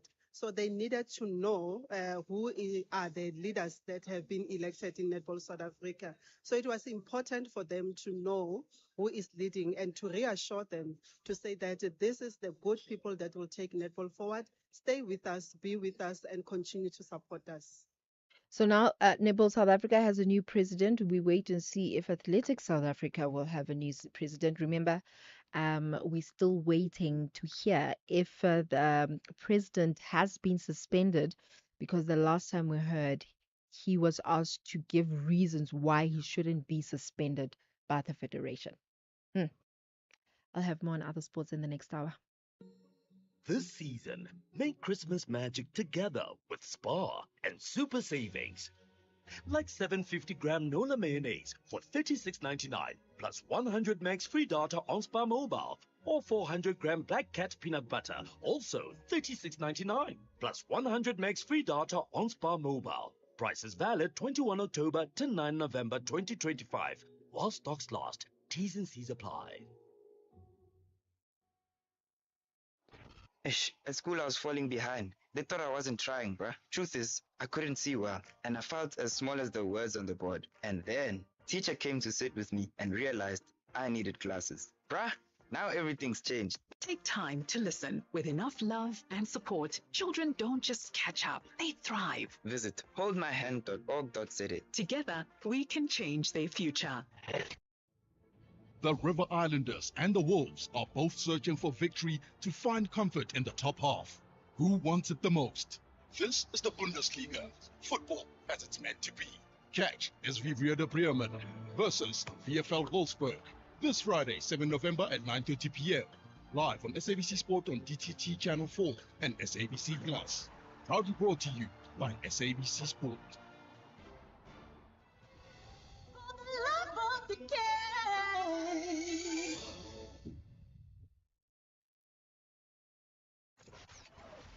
Economic news on SAFM. Facts and figures you can count on. See what's happening in the markets today. Makwe Masalela is Makwe Fund Manager's Chief Investment Officer. SAPI coming out with some money news today. What's happening today? Does the yearly result, John, the unstable macroeconomic environment placed downward pressure on selling prices, and in addition, a significant weakening of the US dollar negatively impacted earnings in SA. Global paper markets remained oversupplied, but despite this challenge, dissolving wood pulp, packaging, and specialty paper sales volumes increased, and the guys gained market share when it comes to graphic paper segment. Revenue down a mere 1%, net debt increased by 35%, but losses as headline loss per share worsened by over 100%. In years, the dollar held just below multi-month highs, with a recovery in appetite for riskier assets pulling it off the recent peaks. Dollar got a fresh reason to drop as the surge in US layoffs reinforced bets on rate cut. Attention continued to go on that Supreme Court hearings examining whether some shipping tariffs violated US law. This could reshape presidential trade wars and carries major implications for the US-China relations and global markets. Trump said it will be devastating if the Supreme Court strikes down his administration's global tariffs. As expected, the Bank of England left the rate unchanged at 4%, and that's ahead of the autumn budget that will be hit on the 26th of November. And US job cuts, as we indicated earlier in October, hit highest level for the month in 22 years, and that's according to the private survey. Remember, the government outside is still closed. Locally, the utilization of production capacity by large manufacturers was 77.9% in August. That is compared to 78.6% in August 2024. And it makes sense, John, as our August manufacturing output 0.5%, oil prices retain some of the lost ground, followed by easing concerns about oversupply, as we see that sanctions on Russia are beginning to bite. That's before trading flat at $53 a barrel. Yellow metal reclaimed the 4,020 level, continuing the previous session's upward. There's a slight retreat in the US dollar and asset uncertainty surrounding the prolonged US government shutdown. That and the sentiment. Gold is up 0.7% at 4,008. Platinum is down 1% at 1,545. And the renewed price of interest rate cuts tried to lift the market sentiment. And we've seen that markets are attempted some recovery but struggling, but at least back home we managed to hold back to our 20%, and we've been helped mainly by our resources and industrials. The rand fell not 20% against the dollar, 17.35, 72 against the pound, and 20 against the euro. Makwe Masalela, thank you very much. Chief Investment Officer at Makwe Fund Managers.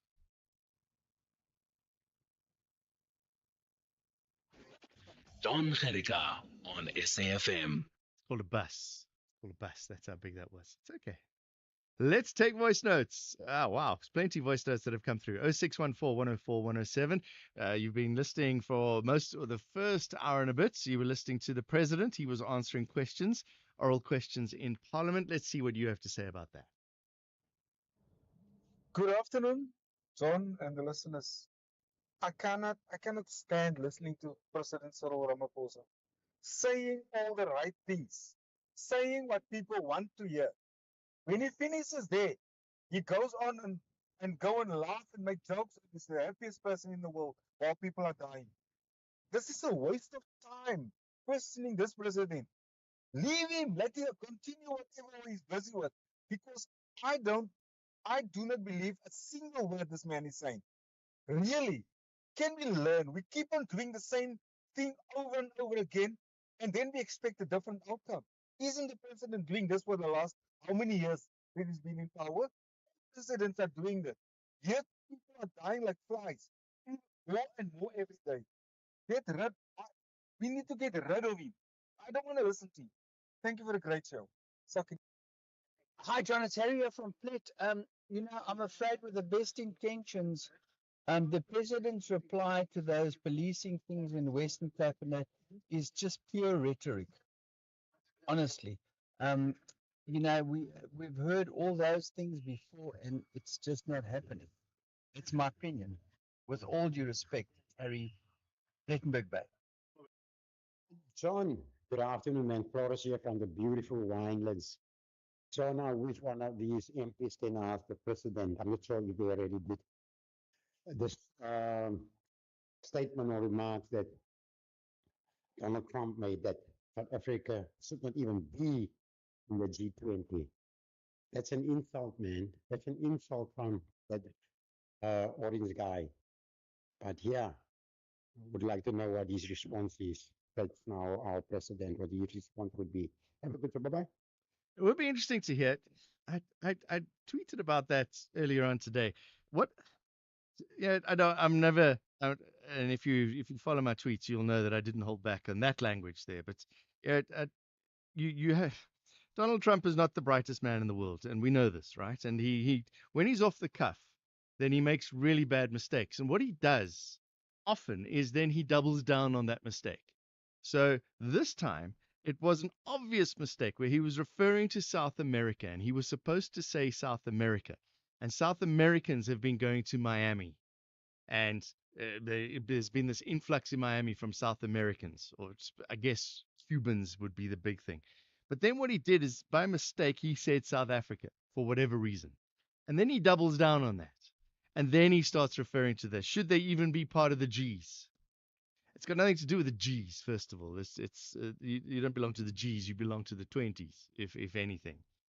And then he doubled down. And then that becomes off-the-cuff remarks. But this is the President of the United States. You should not be making that mistakes. And it should be up to our President to stand up and go, Mr. President of the United States, I think you are wrong in this. Others are standing up to him. Don't stand up, saying you made a mistake, admit your mistake, and we should be part of the G20. Good afternoon, John, and the listeners of the show. John, talk is cheap at the Parliament. They are just acting on Q&A, but they are not doing the action which speak louder than talk itself. Our Parliament and the government, they failed us. They just question the president in position, knowing that he just answer and do nothing. Run up by Jacqueline. Thanks for the question. Yeah, Mr. President's naivety and short-sightedness cost him a lot, because it's him actually, Mr. President. I remember during COVID that, okay, those undocumented foreign nationals, even though, yeah, they may also get injected. You see, and I never ever emphasize the fact that they be arrested thereafter. So there it is. Now he is looking the stable door after the horses have bolted. Thanks, William and Puma. Hi, John. It's Chris in Pietermaritzburg. I'm worried by what the president is saying, that he will wait for the report for him to take action. This is very slow. This is about state security and our nation's security. Some of these people need to be moved as a matter of urgency. This can't wait for a report in 3 months. There are certain things that he can do, including giving us a clear process timeline and the process flow of how these things are going to be managed. But in essence, the SAPS needs to be overhauled in its all entirety, including firing. Afternoon, John. You speaking for Swiss. You know, I've heard Mr. President Ramaphosa told in the parliament that those who stop foreigners for getting service of health in the Department of Health, yes, in our hospital and clinics, that is in South African. To me, I'm not saying I'm anti-foreigners, but those who came here with 2 weeks pregnant left, and then 1 month left to be getting bed. And when they get bed here in South Africa, they came here illegally. 1 month left, that baby. Then they get a baby here in South Africa. They born a baby here in South Africa and say, my baby, he or she was born in South Africa. That he must be a South African citizen. Because even Amhara now, she wants to be a South African citizen. So that she gets bed in South Africa. Then the INC itself allow those people to do such in our country. I'm telling you, John, ANC is going to lose a lot of votes to the people. People, they listen to what they say in Parliament. I'm telling you, they are going to lose a lot of votes. Thank you. Hi, John. It's Shanaba from Hermanus. I think John Nabayomzi, from the UDM deputy president, was asking the president a simple question. But as always, Ramaphosa is dodging the questions, especially when it comes to the foreign nationals. It seems that Ramaphosa has got no problem with what is happening to the poor South Africans. He's got no heart for us. He's protecting the foreign nationals by all its means, and by all means. He doesn't care about South Africans at all, because he could just tell him straight that this is what the government is going to do for the poor South Africans. But because of the ANC, they don't care about these poor South Africans. Thank you. Some of your voice notes, I see there's a couple more that are coming through as well. One on cleaning Johannesburg and other voice notes coming through. We'll play those later on in the program. Right now, it's 11 minutes to 5 o'clock. We're going to go to the ad hoc committee in Parliament in a moment. Hi, I'm Komoto KG Mweketi, and I believe in music's ability to connect, to heal, to remind, and to bring joy. And each week on my Saturday and Sunday show Seasons, right here on SAFM 104 to 107 nationwide, I endeavor to do just that. So join the movement of Seasons every Saturday and Sunday, 10 a.m. to 1 p.m. It's addictive. You might invite a friend. Seasons, only on SAFM 104 to 107 nationwide, with me, KG Mwegezi. Gender-based violence is destroying lives and tearing communities apart. It happens in homes, in schools, at workplaces, and too often in silence. But it doesn't have to continue. If you see it, speak out. If you are hurting, reach out. Because doing nothing is not an option. Listen to all 19 SABC radio stations for hard talk, discussions, advice, dramas, educational shows, and interviews around GBV with experts, survivors, lawmakers, and a whole country affected by gender-based violence. All on your favorite SABC radio station. Call 0800 428 428 to report abuse or get help. GBV, it ends with you. This message is brought to you by the SABC. The National Pulse, weekdays, 3 to 6 p.m. 9 minutes to 5, you're with SAFM. Let's go to Parliament again, this time to the ad hoc committee that is investigating issues there, allegations made by Lieutenant General Nhlanhla Mkhwanazi. On the hot seat today, Andrea Johnson, IDAC head. IDAC is the Independent and Directorate Against Corruption. Independent Directorate Against Corruption. She's the head there. Let's hear the questioning that she's facing today from parliamentarians. Thank you, Chair. And good afternoon, Advocate. Afternoon, Honorable Skosana.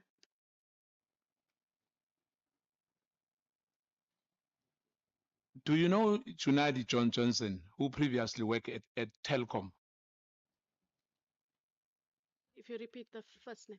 Do you know Junaidi Johnson, who previously worked at Telkom? Yes. Are you related to him?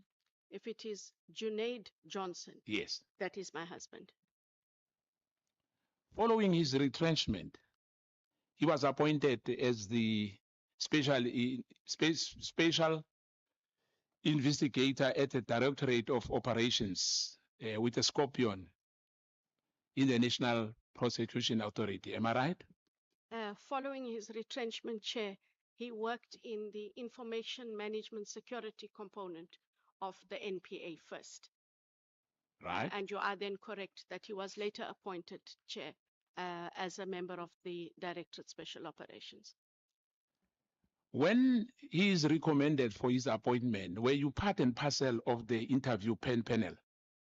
No, Chair, I had nothing to do with be it the shortlisting, the interview process, and or the recommendations. So you're not part and parcel of that interview panel? No.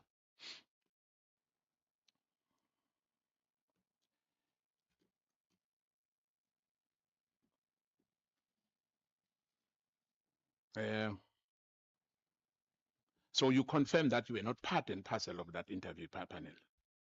I was not part of the interview panel for Yes. the position of special investigator. Yeah, or any other where he was interviewed?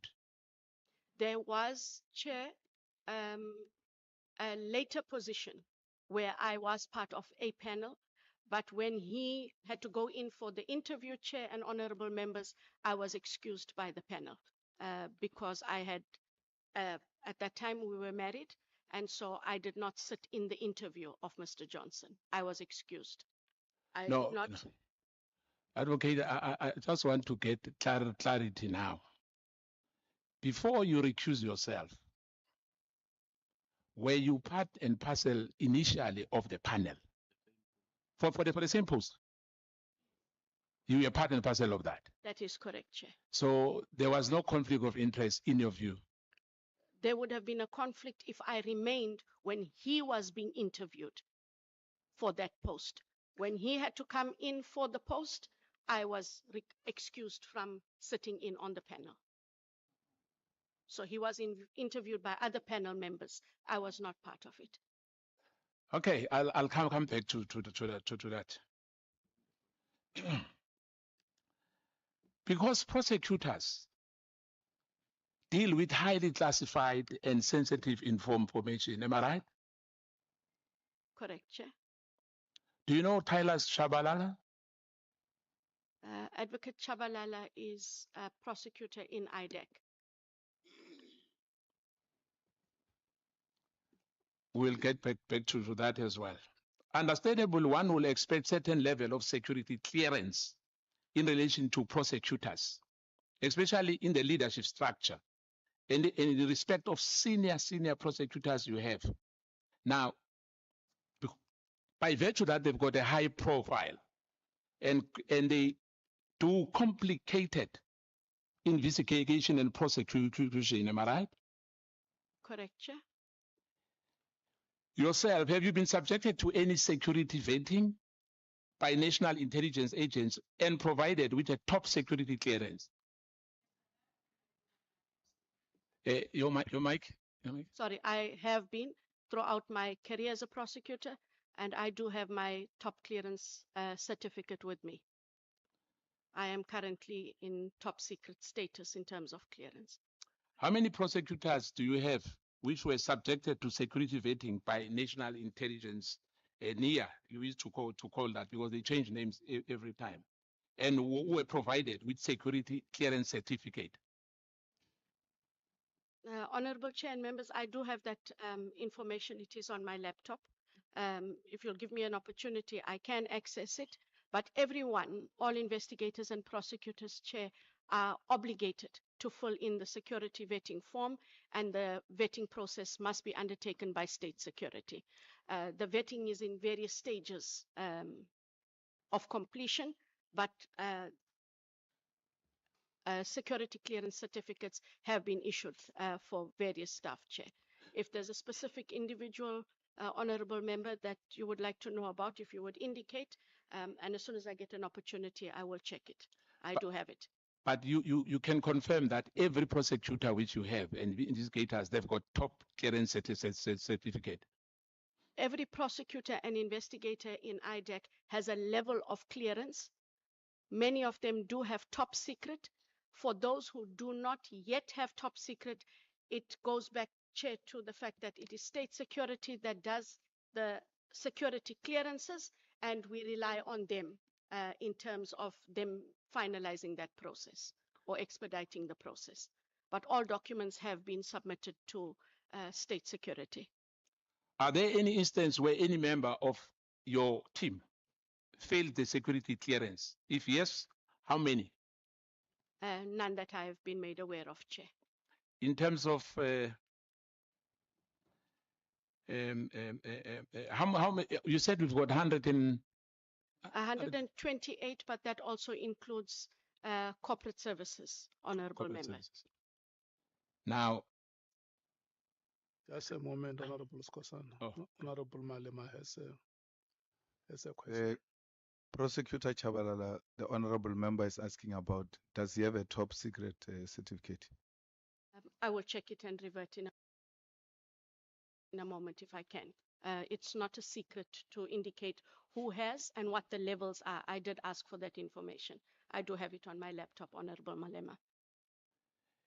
In terms of demographics, can you perhaps, because you just mentioned, people of color, how many do you have? Out of the 128, yes. If I could just, sorry, honorable member. Out of the 128, only 18 of them are white, which means the people of color are 108. Yeah, but I want us to break it down. Africans, how many Africans? 91. Indians? 16, 16. Coloreds? 3. 3. Yes. And the white 18. Yeah. Who from SAPS referred the corruption allegation of Vusmuzi, known as Ket Matlala, matter to IDEC? It was a general from the risk audit section of the South African Police Services. He's the one who referred the matter to you. That is correct. And what have you done about that? The referral was in terms of Section 27. We've declared an investigation, and we are busy with an investigation into the irregularities or the alleged corruption.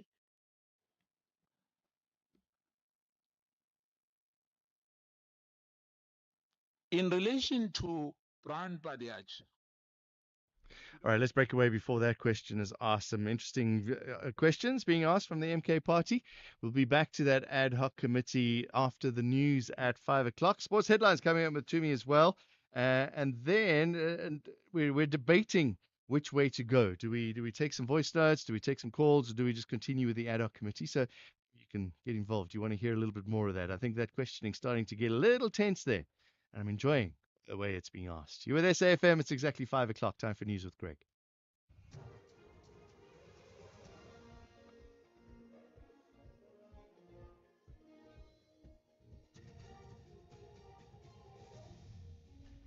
Thank you, John. Efforts to tackle gang violence and concern over registration of Joburg's informal traders. Good day to you. President Cyril Ramaphosa says he's confident government's plans and interventions in tackling gang violence and extortion will yield positive results. He was answering questions in the National Assembly today. With the plans and interventions that are now developing as we are continuing to deal with the gang violence issue and extortion, we will be able to bring this gang violence and extortion area of criminality to a halt. I have confidence in that. The police, as well as other criminal justice elements, have been working very hard in working on a very comprehensive plan. The Matlanga Commission in Pretoria has heard how the city of Ekurhuleni entered into a Memorandum of Understanding, or MOU, with Vusimuzi Cat Matlala's company to provide security training. The city's Metro Police Chief, Jabulani Mapiyeye, says the Deputy Police Chief, Julius Mkhwanazi, is the one who entered into the MOU with Matlala's company. Mkhwanazi's relationship with Matlala is at the centre of Mapiyeye's testimony. He further testified that the agreement between the city and Matlala's company was unlawful. Mapiyeye was being led in evidence by Mkhlapeselo. They do not have legislative powers to do some of the activities which I mentioned above. Such as? Such as the movement of criminals, tracking suspects, Yes. and other resources we use when engaging, chasing, and arresting of these highly trained skills and repeat offenders that are not afraid to fight back with police when cornered. The High Court in Pretoria has handed former Bosasa Chief Operations Officer Angelo Agrizzi an effective 10-year prison sentence after convicting him on 4 counts of corruption. He entered into a plea deal and sentence agreement with the investigating Directorate Against Corruption. Directorate spokesperson Henry Mamutami. The former Bosasa Chief Operations Officer pleaded guilty to 3 counts of corruption and 1 of money laundering after reaching a plea and sentence agreement with IDEC. He was sentenced to 10 years on each of the 4 counts that are to run concurrently, and this sentence was wholly suspended for 5 years.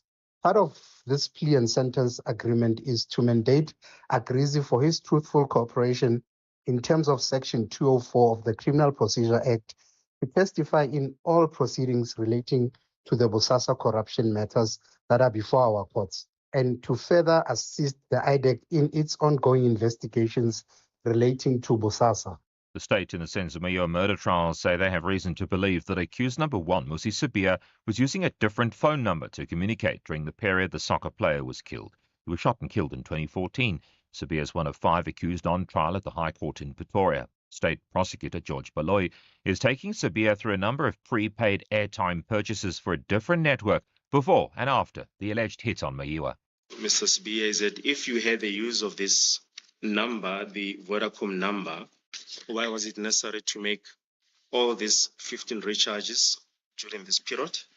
My lord, this lays the basis for the argument by the state that during the period leading up to the deceased's killing and thereafter, that the accused used another cell phone for purposes of communication. City of Johannesburg is concerned about the low turnout of informal traders registering under its ongoing verification process in the inner city. The High Court has ordered that all traders be registered by the 18th of November. The city's Mlungisi Mabas.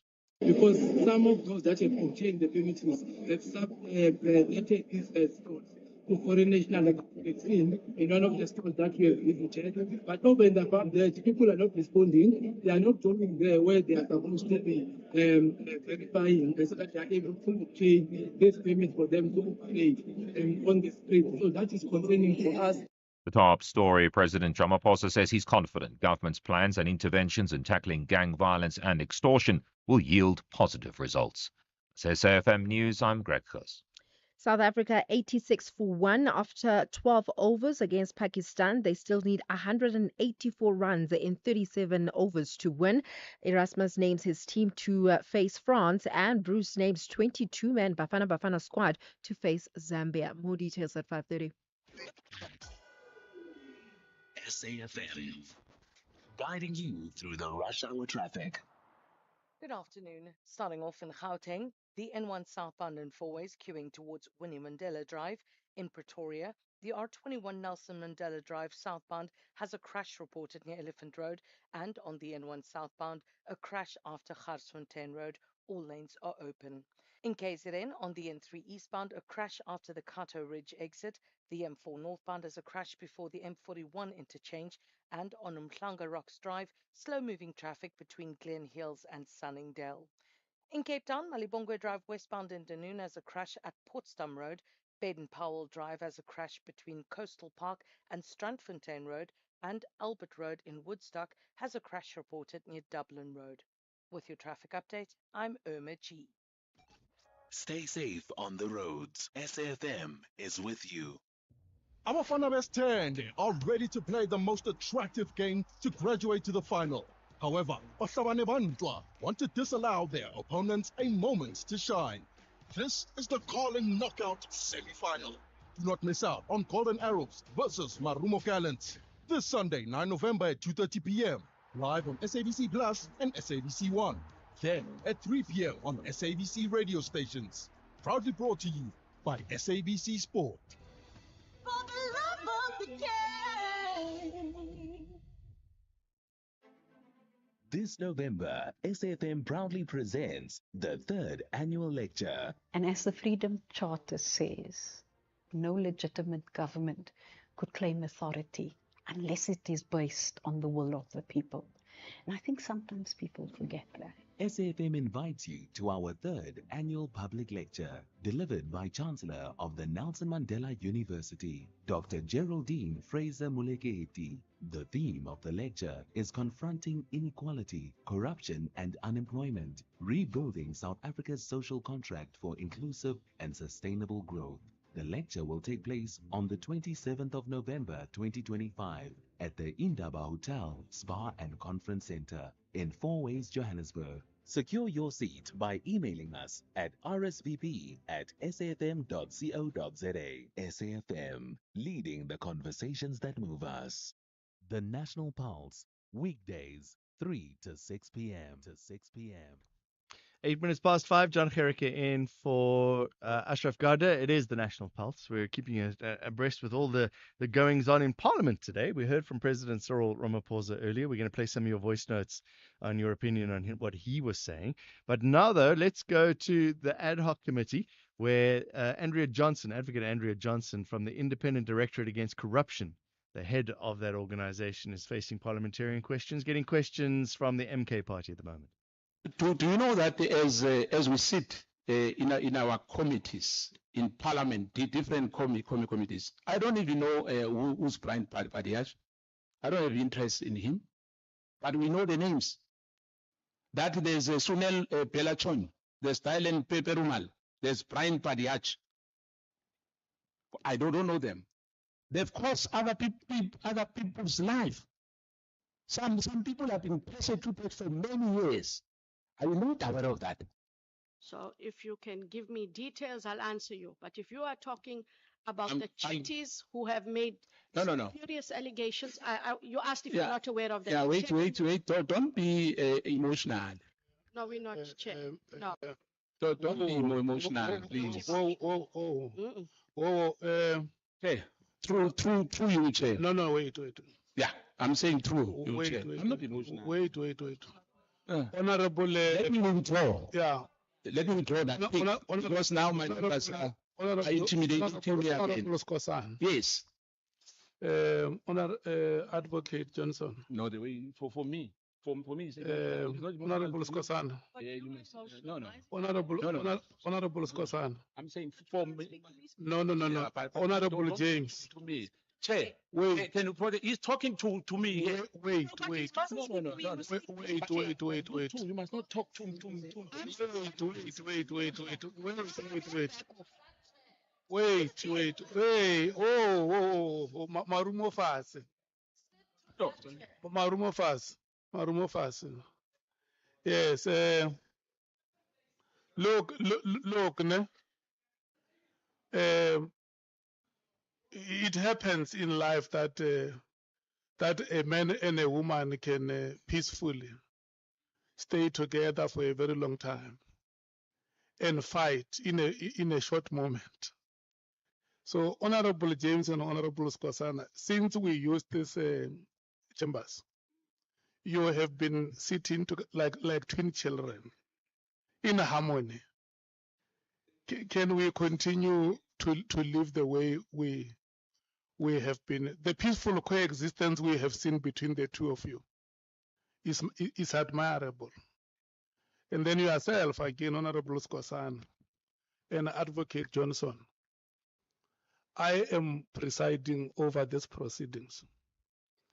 And the least I can show you is my respect. It's your choice to reciprocate. I can't impose it on you. You have a choice if you want to reciprocate. Let's continue. Noted, Chair. Chair, in good spirit, if I've appeared to be aggressive on you, my thousand apologies. Accepted, Honorable Member. Thank you. And I'm happy to proceed. Yes, maybe you proceed. So what I was saying, Advocate, is that I'm not personalizing anybody because we received so many. Remember, I've mentioned, I think with Pade or whatever the name is, you know, and you can mention whoever you want to mention, but I don't want us to deal with, you know, those ones who've got complaints, they'll go to a police station or they'll go to IDEC. I'm just talking under general. That there's a lot of people who are some of the issues you get them on your newspapers as well. You know that there's a complaint that some members from IDEC are terrorizing people. You know, as I said, they allege that. I'm not saying they've done so. I'm just saying that to you, as General Mkwanazi said here as well, to say there are members as well who are not. They're not saying every man and woman in blue or in your unit, they are all the same. What I was asking you is that we've got this today because there's problem in this country and we must accept that. I accept that, and what I would ask Honorable Member and anyone out there who's listening, if there are allegations against any member of IDEC, we now do have the investigating judge, and please kindly submit your reports to the Honorable Raulinga so that those allegations can be considered. No one is above reproach, Honorable Member. Perhaps I think I've got a few minutes. I just wanted to find out as well. There was an issue of oversight that the judge apparently is appointed last month. So all these years, there was no oversight at all. There was oversight. Parliament is the oversight body. The national director to whom the ID accounts then comes to Parliament to account for the NPA, together with work done in all of the specialized units as well as IDEC. We appear before the Justice Portfolio Committee, and then everything else also falls within the committee that would also look at IDEC's work in relation to SIU referrals. And then we also have the national director who would present the annual report of the NPA. So that would be the oversight, Honorable Member, over and beyond what I did indicate earlier, and I'm not going to repeat. But that was the internal oversight, am I right? Internal oversight, yes. Yeah. Do you think that was enough? It is precisely the reason why one looked at having external oversight over and beyond the parliamentary process, to which having a judge.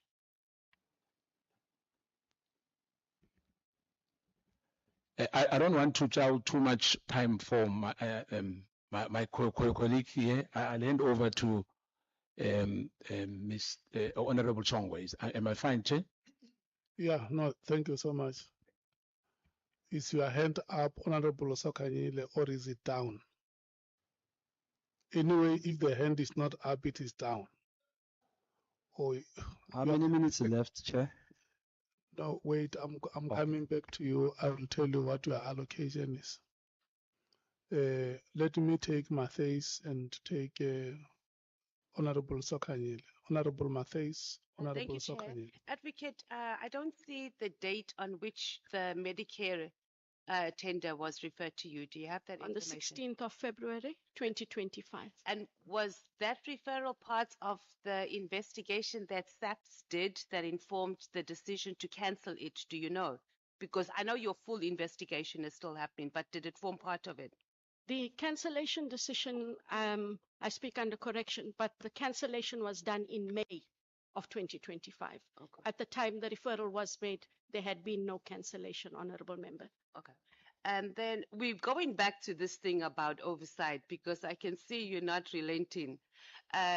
It's very different. We say Parliament is the oversight, right? But no one can come and lodge a complaint against an IDEC member here at Parliament as they can to IPED, which sort of operates independently. So when we're talking about an oversight body, that's what we are referring to. Are you going to just withdraw that you actually don't have an oversight body? You have a reporting and a supervision body. But to indicate that if there were criminal matters, they could go then the normal criminal route. Yeah. I only dealt with what was internal. But in the traditional sense, that which you referred to, Honorable Mates, no. Okay. So Becky Cele was right then. For the On time the that it was oversight. ID, yes, and it's only in terms of considering the ID as permanent that we sought to ensure that there is the oversight we refer to. And then now we do have an oversight, which is the judge, and it's not fully functional yet, but it's there. It is there. Okay, thank you.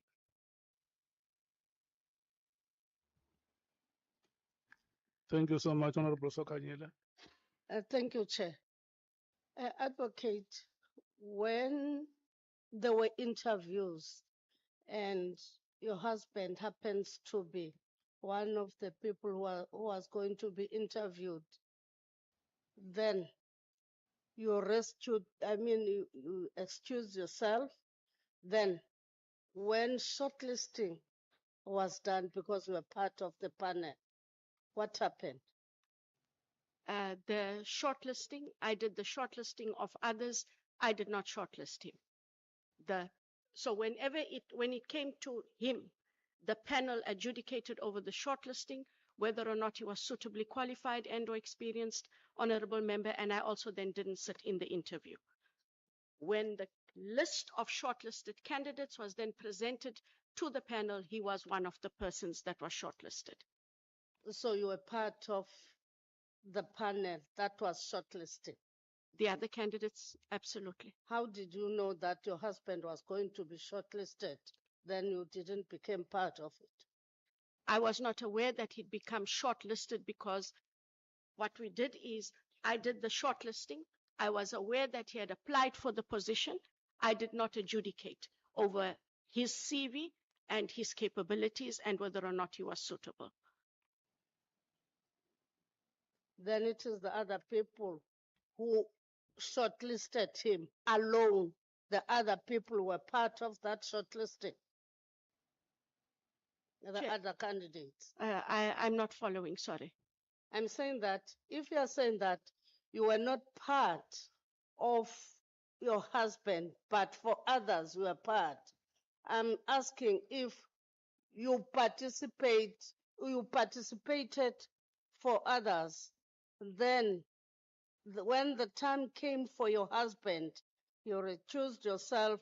How did you know that your husband was going to be shortlisted?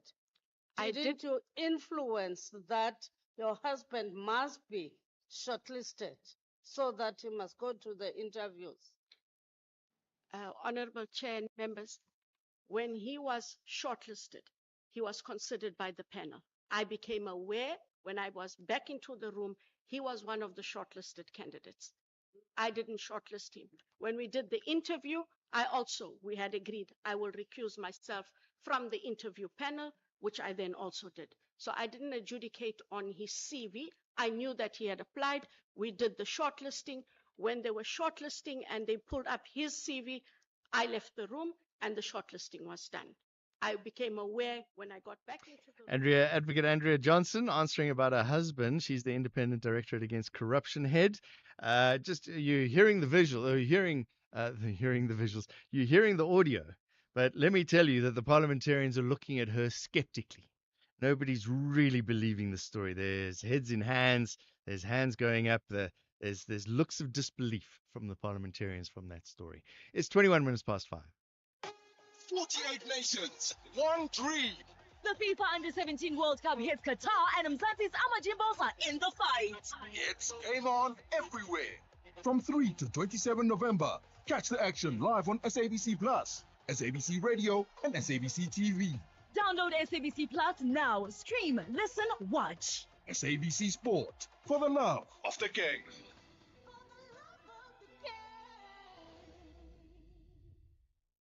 Clientele is here to safeguard you and your family with compassion because life happens. Be part of a family that truly cares. Our funeral dignity plans have helped South Africans bury their loved ones with dignity for more than 30 years.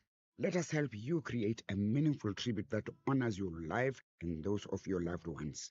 We pay out within 24 hours and you will get double accident cover with a clientele funeral plan. Our plans are affordable. Pick the option that suits your needs. Easy to apply, no medical examinations, and no paperwork. SMS SAFM to 48031. That's 48031. Clientele Life is an authorized FSP and licensed life insurer. T's and C's online. Standard rates apply. The soundtrack of your life with Ernest Pillay. They were more than just songs. They were the backdrop to your best days and the ones that change everything. The soundtrack of your life with me, Ernest Pillay, brings you iconic classics and hidden gems that spoke to your heart then and still do now. Whether you're driving, relaxing, or just remembering, let the music take you right back. The soundtrack of your life with Ernest Pillay. It's about your past, your story, and it's all right here on your favorite station, Saturdays and Sundays, 1 to 4 p.m. This is SAFM. Don Gerika on SAFM. Straight back, we go to Parliament again. The ad hoc committee happening there. She's talking, is Andrea Johnson talking about her husband and how he got shortlisted there. Let's get a little bit more details. Something else, Chair. I've heard what she's saying. That's what I want to check because we now move to Honorable Ngola. No, Chair, I also have heard what she's saying. Thank you. Honorable Mali. No, Chair, I must say I'm very disappointed, Advocate, in what you did because I'm happy you are agreeing that on a hindsight you realize you did the wrong thing. Because it doesn't matter what you do. I mean, you sit in an interview, you interview us, you ask us difficult questions. When your husband comes, you leave. No one asks the very difficult questions and then he gets high. Disadvantage, you either participate or you don't participate at all. That was a complete loss of judgment. I mean, I was so happy with everything else that you were doing, but this one, we must all agree that it was a serious lapse of judgment, especially from an advocate who should know the law of recusal. Thanks, Chair. I accept that, Chair, but for the point of clarity, how interviews worked at the time, and they still do, all candidates are asked the same questions. So he would not have been advantaged or disadvantaged because all candidates are asked the same question. But for the rest that you have commented on, yeah. I take it, Honorable Malema. What honorable members are saying is that morality and ethics may not be legislated. It's out of human conscience. And sometimes the examples that you may want to set in life. That's essentially what they are saying. It may be a practice elsewhere at the workplace, but out of human conscience, you just say, look, here I think I can conduct myself differently. I accept that, Honorable Chair. And Chair, we don't ask the same questions at JSC. That's the only place where I've been where we interview people, and I've never had us asking the same questions. You miss one, you don't sit at all. Yeah. I'm coming to you. Okay, let me check. Do you have a query, Honorable Skosana? I just wanted to check if my time was over. from you, nothing else. No, you are not. Can you protect me once again? I'm asking you. That's I'm exactly getting answers. That's exactly what And, that's exactly what I'm on to. And you know what I want to request from you is self-restraint and allow the chair to do his work. Because if you act in common purpose, you forfeit your rights. You see, when you are being attacked, allow the chair to protect you. But if okay, let me tell you, when you started, it was 12 minutes before 5, and you were supposed to have run for 30 minutes, so you ended at 17:14. And it was out of your own volition. You just declared it that, look, I'm stopping here. So now the time that is left, which I'm allocating, is 15 minutes to Honorable Shongwe. It starts now.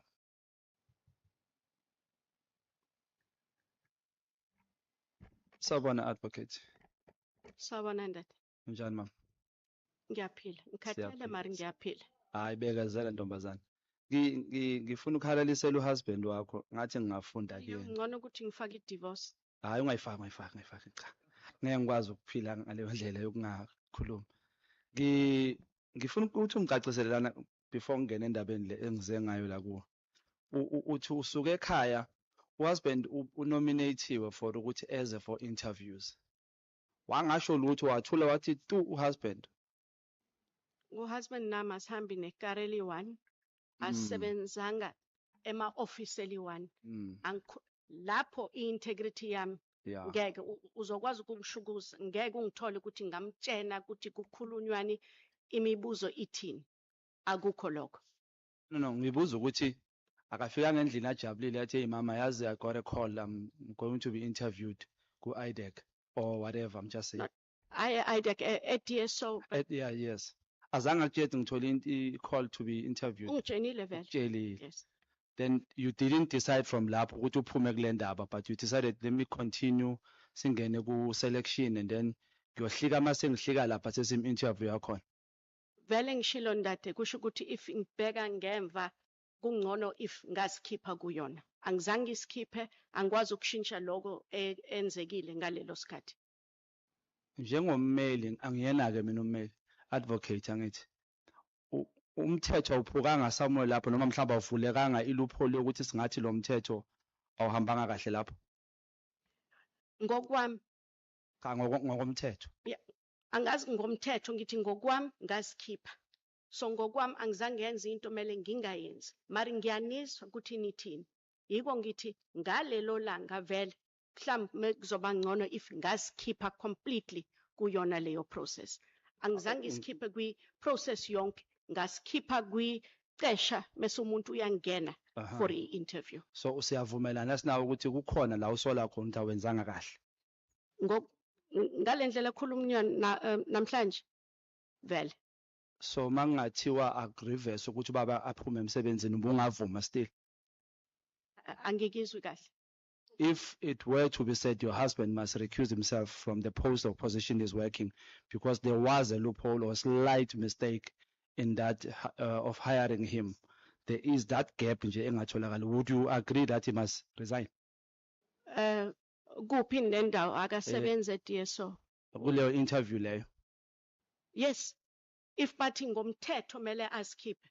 Wawuthola lo msebenzi yena. What did he get hired? So Yiko ngithi if umthetho ukhona wayibheka wathi la mele umuntu asikhiphe abuyele emuva le waqala khona angabe kule position for which waba ne-interview vele mele asikhiphe.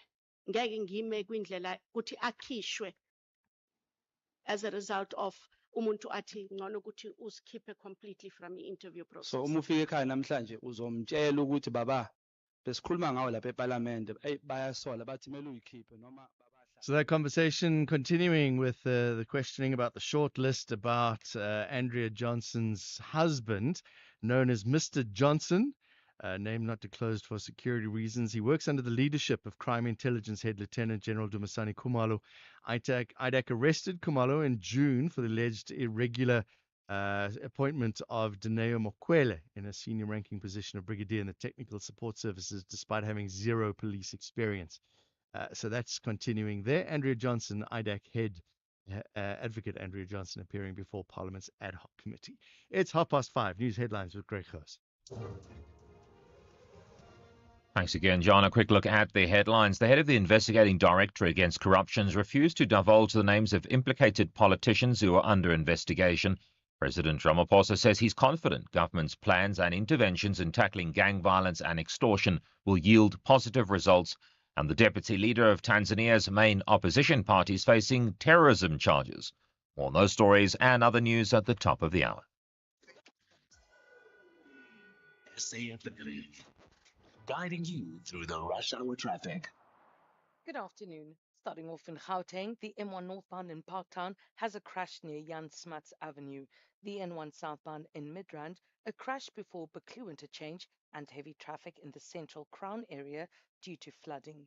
In KZN on the M13 westbound in Hillcrest, queuing traffic towards Old Main Road exit. The N3 eastbound has a stationary truck at Cliffdale, and the N2 southbound in Isipingo has a crash near Joyner Road. In Cape Town, the N2 outbound heavy traffic towards Spine Road. The N1 outbound has a crash before the N7 Highway Bridge, and Kuburg Road northbound in Tableview, queuing towards Blauberg Road. With your traffic update, I'm Irma G. This is SAFM Sports with Doming Khapele. How the Proteas doing? Well, they're sitting on 112 for 1 after 18 overs, and they need 158 runs in 31 overs to win. Quentin de Kock and Tony de Zorzi at the crease. Remember, Pakistan posted 269 for 9 in their 50 overs. Meanwhile, in football, Bafana coach Hugo Bruce has kept the bulk of the 2026 World Cup qualifying squad for the international friendly against Zambia on the 15th of November in Gqeberha. Now, the squad sees new faces in the form of Orlando Pirates Masindi Nemtajela and Keleto Makwala from Skukune United. Meanwhile, Bruce says that he has no intention of recalling in form with a Casablanca attacker Tembinko Siloch. You know, you have to make choices. That's all. And Lodge was once against us, I think 3 years ago, when we played in Morocco. And he was playing very good in Pirates at that moment. His performance was not good.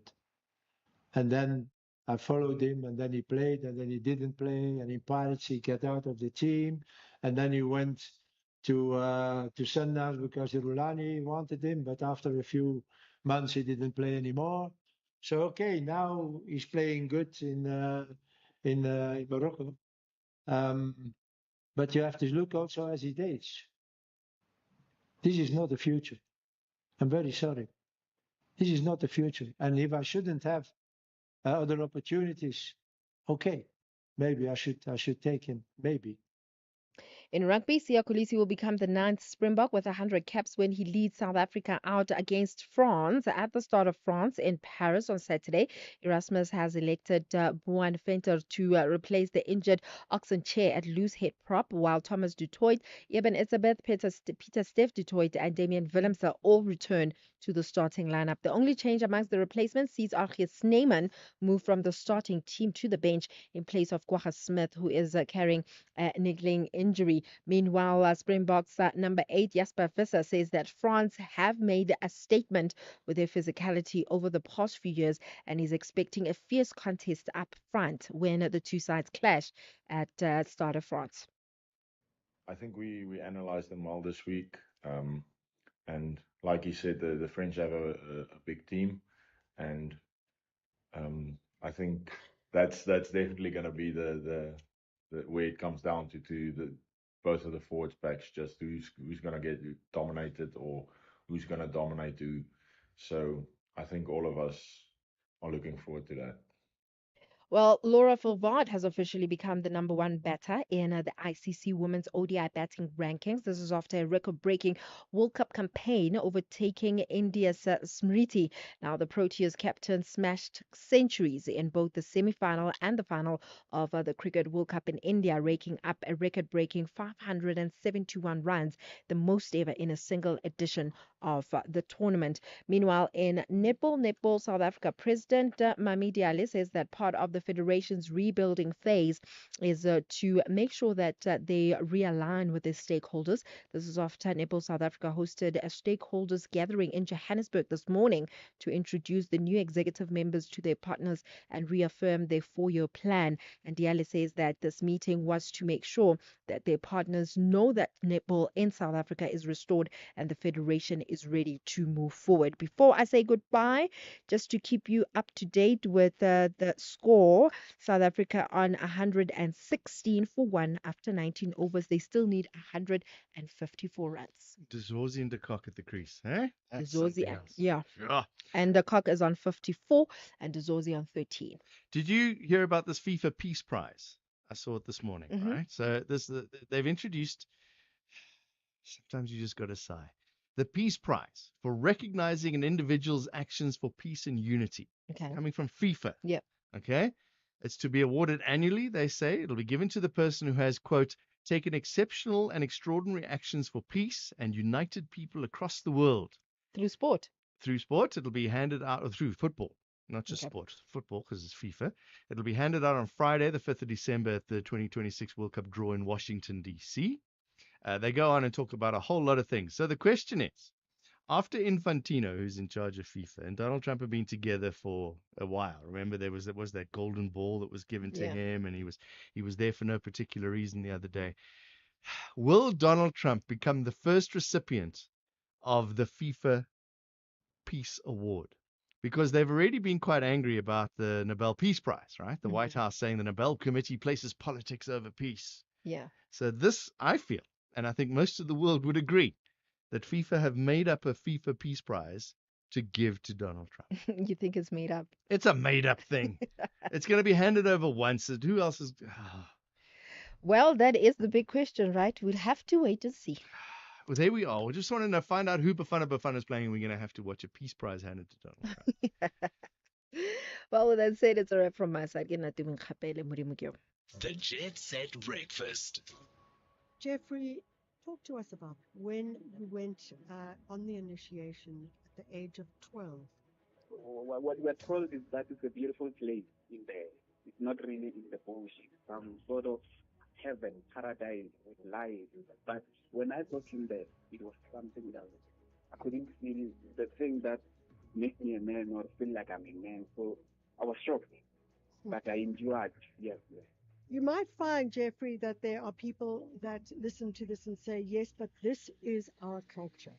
And therefore, it remains as part of culture. How would you respond to this? It is my culture too, but I'll ask them and the countries and each day, would we, is it better to die as Africans than to live as human beings? Michelle Constant on the Jet Set Breakfast.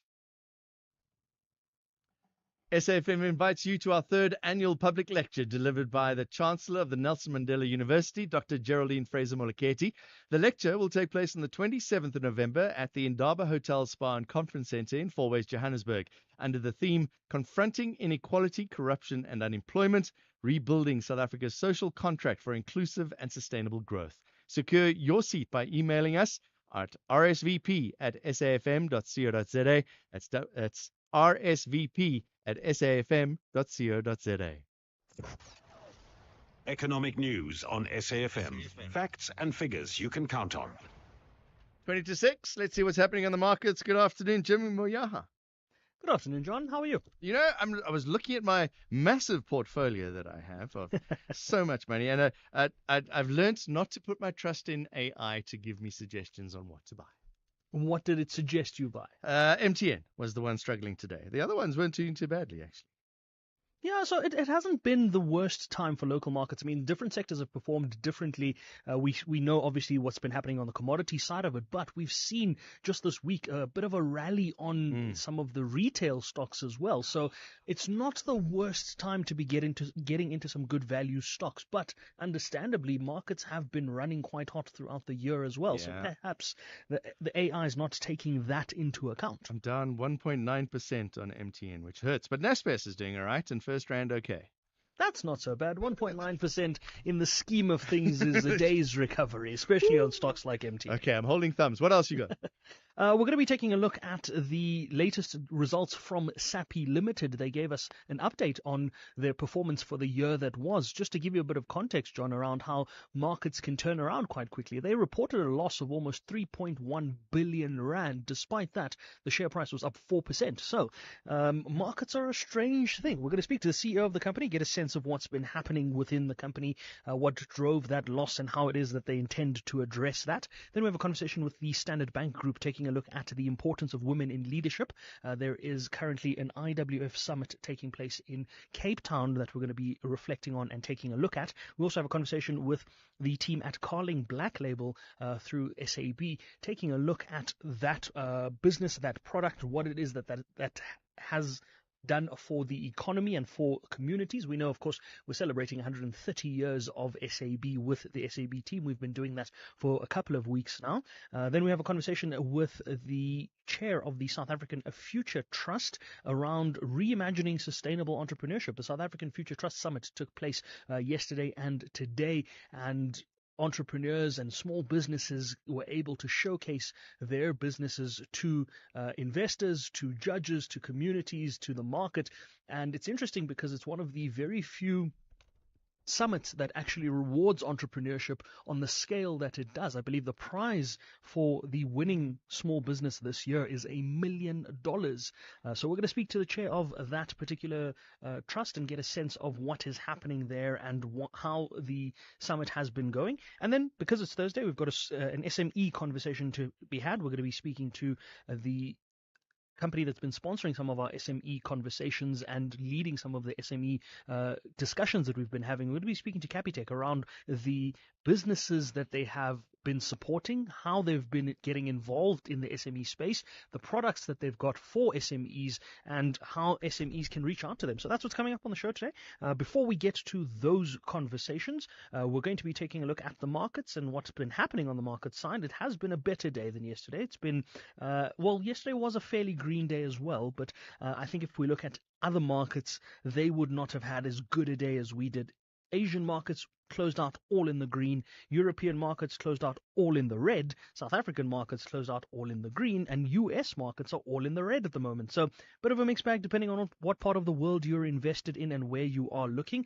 On the South African side of things, despite softer commodity prices, the resource stocks were up about 2.6%. And this is, again, despite the fact that the gold price is currently at around 3,980. Platinum is below $1,550 a fine ounce. Palladium is almost at $1,400 a fine ounce. It's about 3% weaker, and the Brent crude price is softer as well at $63.25 a barrel. The resources stocks, as I said, up 2.6% despite those movements. Industrials up 0.79%. Financials closed out almost half a percent to the green. And the all share was up 1.2%. The top 40 was up about 1.2%. The rand still fairly unchanged, but holding its ground, 17 rand 38 against the US dollar. 1 British pound, 22 rand 76. 1 euro, 20 rand and 4 cent. And 1 Australian dollar, 11 rand 25. That is the biggest improvement from an Australian dollar perspective. At some point, it was at 11 rand 30.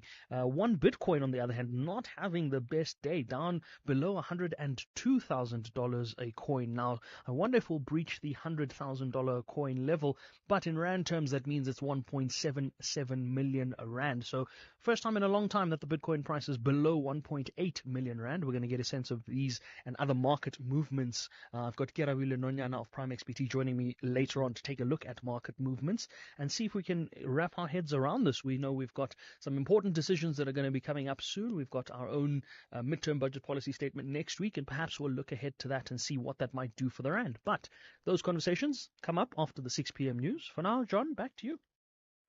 Thank you, Jimmy. It's 5:45. Don Gerika on SAFM.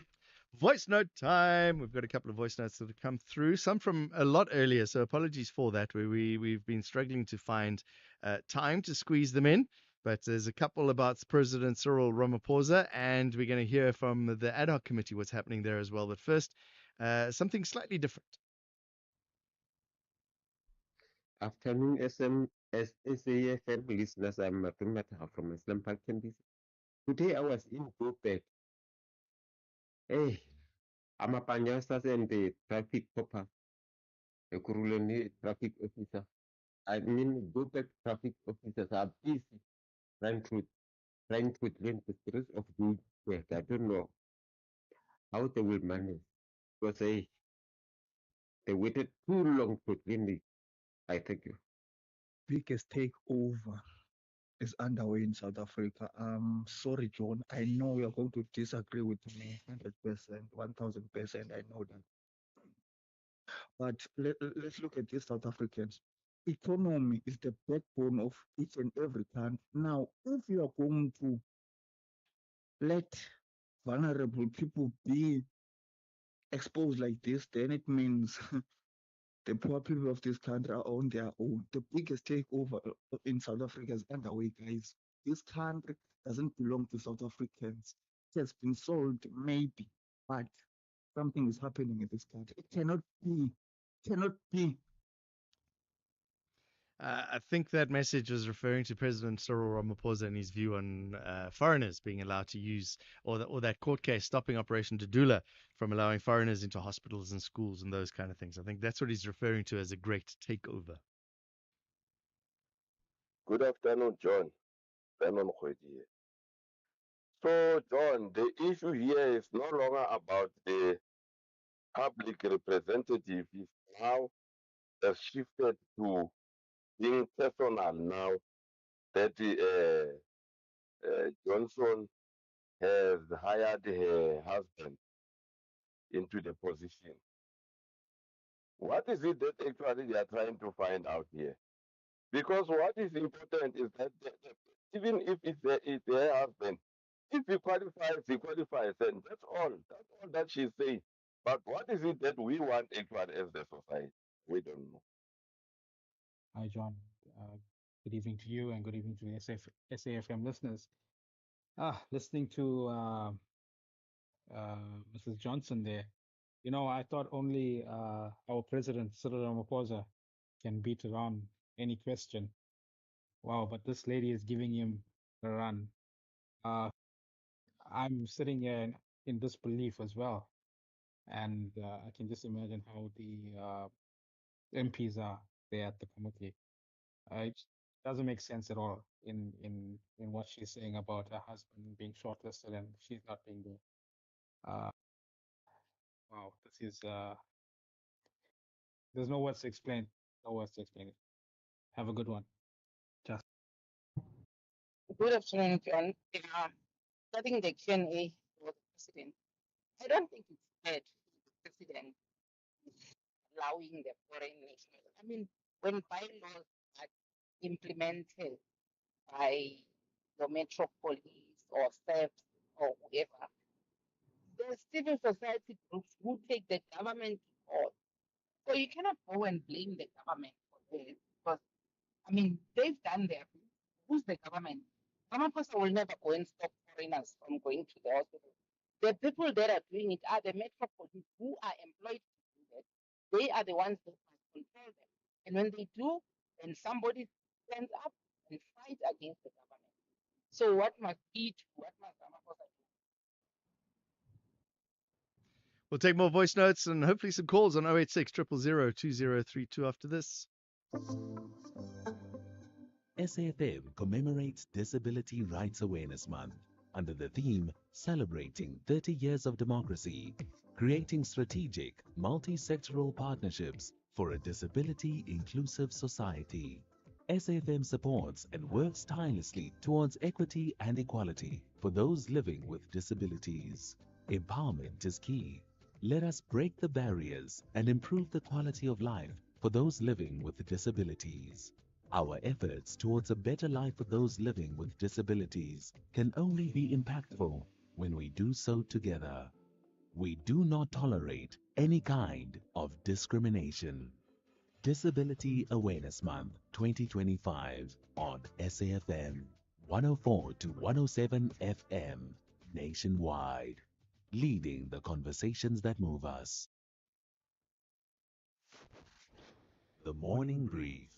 The failure to pay the salary increases since 2021. Can it really be said to be such a major factor or a decisive factor in the amounts that municipal workers owe the municipality? Indeed, we hold a strong view that it is also a contributing factor, primarily because municipalities survive through revenue collection, and residents are expected to also comply in terms of paying their services. If employees' salaries are stagnant and the price of petrol increase, the price of services bills increase, so therefore the employees cannot keep up with the payment because their salaries are stagnant, but however, bills are increasing. So, Mlehlohonolo Maphatswe, Samu Tshwane, Regional Chairperson. Tulasizwe Simelane on the Morning Brief. Don Gerika on SAFM. In fact, we're going to go to Parliament. Glenys Breitenbach is in conversation with Advocate Andrea Johnson at the Ad Hoc Committee. Nazi has indicated that he has sources within the IDAC. Do you have any view on this issue? Honourable Member, it was quite alarming to have him say he had sources. In fact, my management and I sat down to engage on what did he mean by he had sources. And I think what was most perplexing is why would a provincial commissioner, a used to be acting national commissioner of police, need sources, not just in IDAC, in any other law enforcement agency? Why did he need sources? I have always spoken to General Mkhwanazi. If he had any misgivings, he had any concerns, there is no way he didn't know he could call me. In the same way, Honourable Member, that he called me on the 2nd of July to escalate an issue and ask me to contact someone. It is very worrying. It remains worrying. And I'm not sure why he has sources, what it is these sources are feeding him. But it is very disconcerting to have a senior member of police whom I still respect regardless of what he said. Why do you want sources in IDAC? Thank you. I had a question on the allegations of a rogue unit, but I'm going to stay away from it because of the apparent controversy of the word rogue. It's a bit like immediately, something we need to avoid. So you've mentioned in your affidavit, I noticed, references to death threats. So that is correct, Honourable these Member. are sadly a part of the life of most prosecutors. At some point or another, that happens. It is, but in my almost 30 years, it was the first time it happened to me and to me directly. And given that we had dealt with contentious and or high-profile matters over the years, I had never myself received a death threat. So for me, this was different and very difficult, yes. The threat still remains, which also makes it then even more difficult.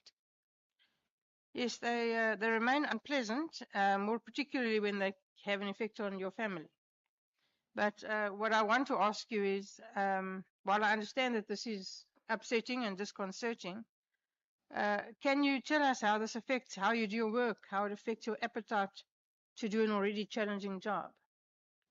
I have said previously, I'll repeat, the fight against corruption is not for sissies. And so you cannot be weak in this fight. What I won't be, and I can't afford to be, is arrogant and careless, which I have sought not to be given the death threats. But what I can do is step away from this work. If I step away, who takes over? And what happens to the other person who takes over? My life is no more meaningful than someone else who has to step into my shoes. What it has done is it's just made me more weary. It has made me more alive. Of course, death threats happen. People have been taken out, auditors, liquidators, etc. You read about it.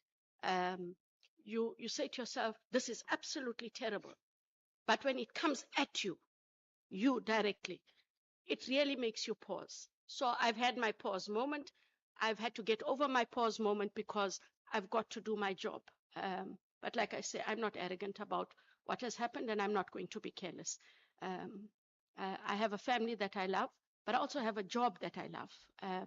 So par for the course, what do I do? And if I step away from this, Honorable Breitenbach, I have to ask myself, where do I go? And what do I do? Thank you. So there have been suggestions that that IDEC is or could be abusing their processes. This, of course, can only be so if you could cherry pick your referrals, because that's how the system works, and initiate them meri motu. So Section 27 referrals, in my experience, don't work like that. Could you just briefly explain the process of a Section 27 referral, and how, and whether or not you are restricted then to the prosecution of only corruption and organized crime, or can the net be set a little wider to include other charges once it has been referred? Thank you, Honourable Member. So the intake of the matters and how matters come in is restricted by the Section 27 process. But once you have decided that it falls within the mandate and are able to take on the matter, your investigation can be cast as wide as your mandate allows, over and beyond just the allegations that were made, if, as part of your investigation, other evidence is unearthed. So let's just say that in a matter that is strictly in the IDEC mandate, there arises a different offense. We would have to deal with it. We are, after all, law enforcement. So I can't choose to deal with 90% of something and then hand over the 10%. Thank you, Advocate Johnson. The IG report on the crime intelligence property purchases. Have you received a referral in this regard? Have you been placed in possession of the report? And if not, do you know why or where the holdup is? Honourable Breitenbach, I was aware that the Inspector General was looking at the procurement issues. And I was made aware that the Inspector General would be submitting a report. And there was an indication that the Inspector General was to make a recommendation, because IDEC was seized with some of the crime intelligence matters, because by then some of the arrests had been made, that those matters would be referred to IDEC. They were never referred to IDEC.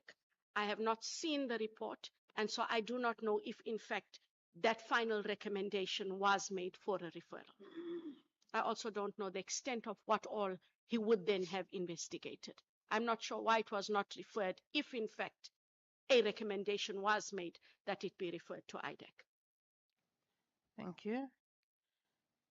Then the National Commissioner, Masemola, has admitted that he, in fact, did not heed warnings that emanated from IDEC, that Cat McClallah's 36 million rand health service tender may well be dodgy, and he allowed it to go ahead. After Minister Mkhwanazi raised issues with the tender, he told him that he got a call from IDEC warning him. Do you have any knowledge of this call? Do you know from whence it came, how it emanated?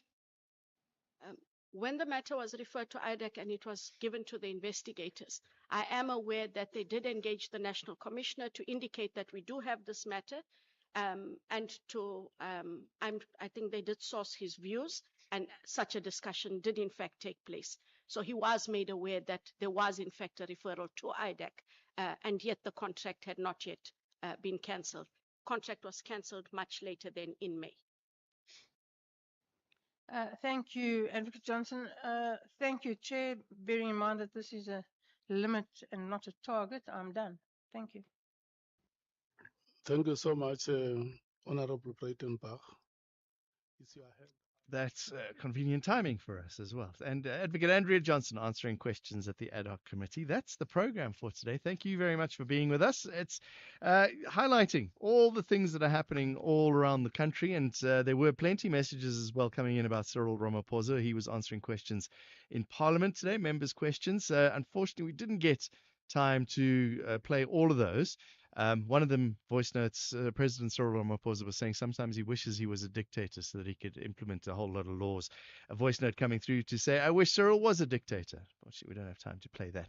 Thank you very much for joining us. Thank you very much to the team for putting the show together. Keys, Temba, and Vasani working behind the scenes, and Tando pushed the buttons. It's exactly 6 o'clock.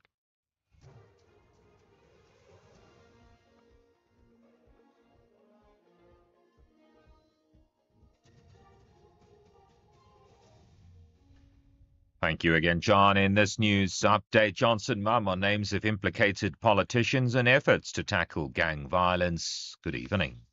The head of the investigating directorate against corruption, Andrea Johnson, has refused to divulge the names of implicated politicians who are under investigation.